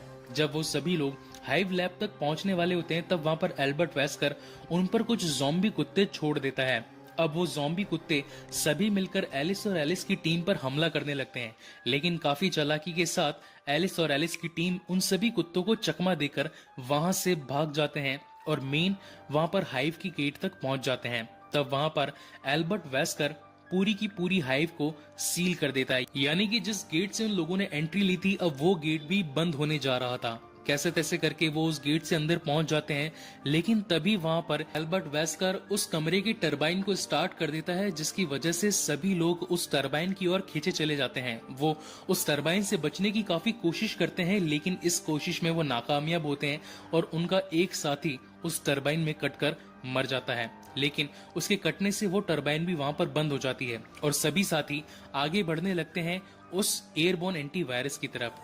और जब एलिस आगे बढ़ने लगती है तो वहां पर एक और कमरा वहां एक्टिवेट हो जाता है। उस कमरे के अंदर कई सारे राज होते हैं, यानी कि हर कदम के आगे कुछ ना कुछ खतरा होता है और एक एक कदम बढ़ाते बढ़ाते उसके एक एक साथी की मौत होती जाती है। मगर वहां पर रेड क्वीन एलिस की मदद करती है और उसे गाइड करने लगती है कि अब तुम्हें इस कमरे में जाना है और साथ ही ये दरवाजा खोलना है। उसकी गाइडेंस के तहत जब एलिस वहां से आगे बढ़ने लगती है तो वो पहुंचती है एक ऐसे बड़े से कमरे में जहां पर पड़े होते हैं कई सारे क्रियोजेनिक स्टोरेज। उन्हें देखकर वो हैरान हो जाती है और साथ ही रेड क्वीन से पूछती है कि ये सारे क्रियोजेनिक स्टोरेज यहाँ पर क्या कर रहे हैं, मुझे इनके बारे में सब बताओ। तब वहां पर रेड क्वीन एलिस को बताती है कि ये बात आज से 25 साल पुरानी है। आज से 25 साल पहले एक डॉक्टर जेम्स मार्कस नाम के साइंटिस्ट थे जिनकी एक बेटी थी जिसका नाम था एलिशिया। और एलिशिया को प्रोजेरिया नाम की एक बीमारी थी, जिस बीमारी के तहत अगले 25 सालों में वो एक 90 साल की बुढ़ी औरत बनने वाली थी। यानी कि उस बीमारी के अंदर शरीर की जो एज होती है वो काफी जल्दी बढ़ने लगती है। और जब डॉक्टर जेम्स मार्कस को ये पता लगता है कि उसकी बेटी को प्रोजेरिया नाम की बीमारी है, तो उस बीमारी के तोड़ को ढूंढने के लिए जेम्स मार्कस एक टी वायरस का निर्माण करता है। टी वायरस किसी भी बॉडी के डेड सेल्स को जिंदा करने में सक्षम होते थे, इसलिए जब उसने ये वायरस बनाया था और अपनी बेटी को दिया था तो उस एजिंग की बीमारी का सोल्यूशन डॉक्टर मार्कस को मिलने लगा था। तब डॉक्टर मार्कस को ये लगता है कि अगर ये टी वायरस मेरी बेटी को ठीक कर सकता है तो इस पूरी दुनिया में कितने ऐसे बच्चे हैं जिनको अगर मैं ये टी वायरस दे दूं तो उनकी जान भी बच सकती है और वो भी अपने जीवन को काफी अच्छी तरीके से बिता सकते हैं। लेकिन थोड़े ही दिनों में हमें ये पता चलने लगता है कि उस टी वायरस के अच्छी की वजह कुछ कुछ बुरे नुकसान भी हैं और वो टी वायरस किसी भी अगर बच्चे को इन्फेक्ट कर देता है तो वो एक तरीके से ज़ॉम्बी में बदलने लगता है और जिसको भी काटता है तो वो भी ज़ॉम्बी में बदलने लगते हैं। तब मार्कस ये डिसाइड करता है कि अब मुझे टी वायरस को बनाना बंद कर देना चाहिए। लेकिन तभी वहां पर उसका को फाउंडर यानी कि एक और डॉक्टर आइजैक्स वहां पर आ जाता है और उसे कहता है कि तुम इस टी वायरस को बनाना बंद मत करो, मैं इसे काफी बड़ी सेना और दूसरे मार्केट्स में बेचूंगा जिससे इस कंपनी को काफी मुनाफा हो सकता है। लेकिन डॉक्टर मार्कस उसे काफी मना करता है और उसे कहता है कि ऐसा करना गलत रहेगा। अगर ये वायरस पूरी दुनिया में फैल गया तो पूरी दुनिया इसकी चपेट में आ जाएगी और एक दिन ऐसा आएगा कि सब लोग मारे जाएंगे। लेकिन वहां पर डॉक्टर आइजैक्स मार्कस की बात नहीं मानता और उसे वहीं पर एल्बर्ट वेस्कर की मदद से जान से मार देता है। अब क्योंकि ये तीनों ही लोग अम्ब्रेला कॉर्पोरेशन के 3 सबसे बड़े पार्टनर होते हैं तो इनके पास में उस कंपनी के 30% के शेयर्स होते हैं और साथ ही 10% शेयर बाकी लोगों में बटे होते हैं। अब यहाँ पर मार्कस के मर जाने के बाद में लीगली इसके 30% की मालिक उसकी बेटी एलिसिया होती है, तो इसकी वजह से डॉक्टर आइजैक्स उसकी बेटी को गोद लेता है। यहाँ से समय 10 साल आगे बढ़ता है और अब हम देखते हैं कि इन 10 सालों में जो एलिसिया होती है उसकी एज भी अब काफी ज्यादा बढ़ने लगती है। और एक दिन जब डॉक्टर आइजैक्स अपने कई सारे साथियों के साथ एक मीटिंग ले रहा होता है तो उसमें वो ये रिवील करता है कि मैंने एक टी वायरस बनाया है, उस टी वायरस की मदद से हम इस दुनिया का अंत कर सकते हैं। अब यहाँ पर एक और बहुत ही खास बात है जो मैं आप सभी से शेयर करना चाहता हूँ। नॉर्मली जिस तरीके से जनसंख्या बढ़ रही है तो उसकी वजह से भूखमरी, विश्व युद्ध और साथ ही बढ़ती बीमारियों का खतरा बढ़ रहा था। तो इसकी वजह से उसे ऐसा लगता है कि एक दिन ऐसा आएगा जब पूरी दुनिया का विनाश हो जाएगा और सभी लोग मारे जाएंगे। मगर ऐसा क्यों ना हो कि इस पूरी दुनिया का अंत हम लोग खुद ही कर दें और साथ ही उस वक्त तक एक ऐसे डीप स्लीप चेंबर में सो जाएं जब तक नई दुनिया का फिर से क्रिएशन नहीं होता। और इसी की वजह से डॉक्टर आइजैक्स चाहता था कि वो खुद ही इस टी वायरस को पूरी दुनिया में फैला दे जिसकी वजह से सभी लोग मर जाएं और हमारे खास लोग एक क्रियोजेनिक स्टोरेज में सो जाएं काफी लंबे समय तक के लिए, और जब वो जागे तो उन्हें अपने सामने एक नई दुनिया मिले जीने के लिए। और यही वजह थी कि डॉक्टर आइजैक्स ने उस बायोमैकेनिकल ट्यूब को यानी कि टी वायरस को हाइव लैब के अंदर फैला दिया था। और जब एलिस वहां से आगे निकलने लगती है तो उसके सामने एक और नया डॉक्टर आइजैक्स सामने मिलता है। एलिस उस डॉक्टर आइजैक्स को देखकर फिर से शॉक हो जाती है और उसे ये पता चलता है कि ये भी एक क्लोन है। लेकिन तब डॉक्टर आइजैक्स उसे बताता है कि वो ही असली डॉक्टर आइजैक्स है और जिनसे अभी तक वो मिली थी वो सभी उसके क्लोन थे। और यहाँ पर एक और सबसे मेन बात कहानी की हमारे सामने आती है। डॉक्टर आइजैक्स वहां पर एलिस को बताते हैं कि तुम भी असली एलिस नहीं हो, तुम भी एक क्लोन हो। तब एलिस को ये बात सुनकर काफी हैरानी होती है। तो एलिस उसकी बात पर भरोसा नहीं करती और उसे कहती है कि मैं ही असली एलिस हूँ। तब वहाँ पर डॉक्टर आइजैक्स एलिस को बताते हैं कि तुम एक क्लोन हो, क्योंकि तुम्हें अपने बचपन की बातें कुछ भी याद नहीं है। कभी तुमने कोशिश करी है अपने बचपन में झांकने की? तब वहां पर एलिस डॉक्टर आइजैक से कहती है कि ये सब कुछ एक एक्सीडेंट के तहत हुआ। मैंने उस एक्सीडेंट में अपनी बीती सभी बातें भुला दी है, जिसकी वजह से मुझे मेरे बचपन की कुछ भी बात याद नहीं है। लेकिन डॉक्टर आइजैक्स बताते हैं कि तुम्हारा क्लोन तुम्हारे 25 साल की एज में बनाया गया था, इसकी वजह से तुम्हें अपने बचपन की कोई भी बातें याद नहीं है। तुम एलिशिया की ही कॉपी हो, तुम एलिशिया के डीएनए से बनाई गई एक क्लोन हो। एलिशिया जो कि जेम्स मार्कस की बेटी थी, जब उसे प्रोजेरिया नाम की बीमारी हुई थी तब जेम्स मार्कस ने उसके डीएनए, उसके हाव भाव और उसके बिताए गए सभी दिनों को रिकॉर्ड कर लिया था। लेकिन जब मैंने उसे मार दिया था तो उसकी की गई सभी रिसर्च, उसकी बेटी का डीएनए टेस्ट और उसकी सभी रिकॉर्ड की गई यादों से मैंने एक ऐसा सुपर कंप्यूटर बनाया जो कि मेरी इस पूरी लैब को कंट्रोल कर सकती थी, जिसे मैंने नाम दिया रेड क्वीन। अब रेड क्वीन जिस तरीके से एक एलिशिया की ट्वीक की गई एक आर्टिफिशियल इंटेलिजेंस थी, उसी की तरह मैंने उसका डीएनए फिर से यूज करके एक और क्लोन बनाया। वो क्लोन हो तुम। और अब एक तरीके से देखा जाए तो एलिशिया, रेड क्वीन और एलिस, तुम तीनों ही एक हो। और फिर डॉक्टर आइजैक्स अपनी जेब से उस एयरबोर्न एंटीवायरस को निकालता है और एलिस से पूछता है कि यहाँ तुम इसी की तलाश में आई थी, मगर ये तुम्हें नहीं मिलेगा। मैं अब इस पूरी दुनिया का राजा बनने वाला हूँ। ये पूरी दुनिया जब ज़ॉम्बीज के अटैक से खत्म हो जाएगी तब सिर्फ और सिर्फ मैं बचूंगा, जो इन सभी लोगों को क्रियोजेनिक स्टोरेज से निकालेगा और ये सब लोग मेरे गुलाम होंगे। तब वहां पर एलिस प्लानिंग करती है उस डॉक्टर आइजैक्स को मारने की। वो वहां पर सभी बड़ी चीजों को एनालिसिस करती है कि किस चीज के साथ में वो डॉक्टर आइजैक्स को मार सकती है। लेकिन तब वहां पर डॉक्टर आइजैक्स एलिस को कहते हैं कि तुम अपने दिमाग पर ज्यादा जोर मत लगाओ।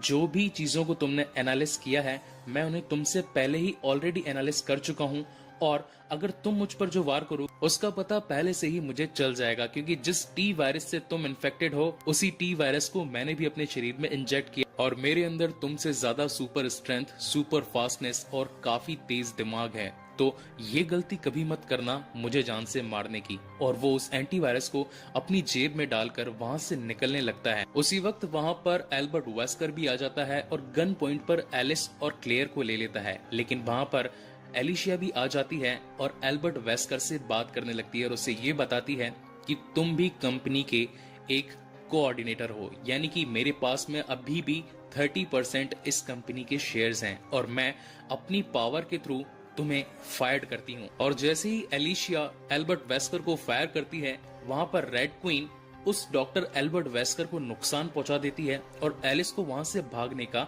समय मिल जाता है। एलिस वहां से भागकर डॉक्टर आइजैक्स को रोकने जाती है कि कहीं वो उस एंटी वायरस को तोड़ ना दे और कहीं ये पूरी दुनिया अब खत्म होने की कगार पर न आ जाए। काफी मुश्किलों के बाद में एलिस डॉक्टर आइजैक्स को ढूंढ ही लेती है और उसे लड़ने लगती है ताकि वो उस एयरबोर्न एंटी वायरस को उससे चुरा सके। उन दोनों के बीच में हमें वहां पर एक काफी घमासान और एक शानदार कूल फाइट देखने को मिलती है, क्योंकि दोनों में ही सुपर स्ट्रेंथ और सुपर फास्टनेस होती है, इसलिए वो एक दूसरे से किए जाने वाले वार को पहले से ही प्रेडिक्ट कर लेते हैं और काफी अच्छे तरीके से लड़ने की कोशिश करते हैं। लेकिन तभी वो लड़ते लड़ते पहुंचते हैं उसी लेजर रूम में जो इस कहानी के पहले पार्ट में दिखाया गया था। उस लेजर रूम के अंदर पूरी कांच की दीवार पर राख जम चुकी थी, क्योंकि वहां पर जो परमाणु विस्फोट हुआ था उसकी वजह से सब कुछ तबाह हो गया था और काफी सारा मलबा हाइव लैब के ऊपर गिरा था। यही रीजन था कि उस लेजर रूम की कांच की दीवार पर एक राख की परत जम चुकी थी।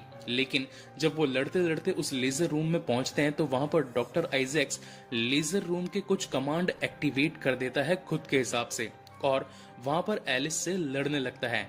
जैसे जैसे वहां की लेजर एलिस और डॉक्टर आइजैक्स पर बढ़ने लगती है तो आइजैक्स तो उनसे बचता हुआ निकल जाता है, लेकिन वहां पर एलिस को काफी मशक्कत करनी पड़ती है। और एक टाइम ऐसा आता है जब डॉक्टर आइजैक्स वहां एलिस को पकड़ लेता है और लेजर लाइट से उसकी उंगलियां काट देता है और तभी एलिस उसकी जेब में एक बॉम्ब डाल देती है। डॉक्टर आइजैक्स एलिस को घायल करके उसे अपने आप से दूर फेंक देता है और तब एलिस हंसने लगती है और उससे कहती है कि यही तो मैं चाहती थी। और थोड़ी ही देर में वो अपने हाथ से उस ग्रेनेड की चाबी फेंकती है और वो ग्रेनेड उस डॉक्टर आइजैक्स की जेब में वहीं फट जाता है, जिसकी वजह से डॉक्टर आइजैक्स वहीं पर गिर जाता है और एलिस उसकी जेब में से एयरबोर्न एंटीवायरस निकालकर ऊपर छत की तरफ यानी कि जमीन की तह पर भागने लगती है, ताकि वो उसे रैकून सिटी की जमीन पर नष्ट कर सके और उसका जो डोट है, एंटीडोट, वो पूरी हवा में फैलकर उन ज़ॉम्बीज को फिर से बदलकर इंसानी रूप में ला सके। और जब वो ऊपर जा रही होती है तो वहां पर डॉक्टर आइजैक्स फिर से जिंदा होकर अपने आप की बॉडी को रीजनरेट करके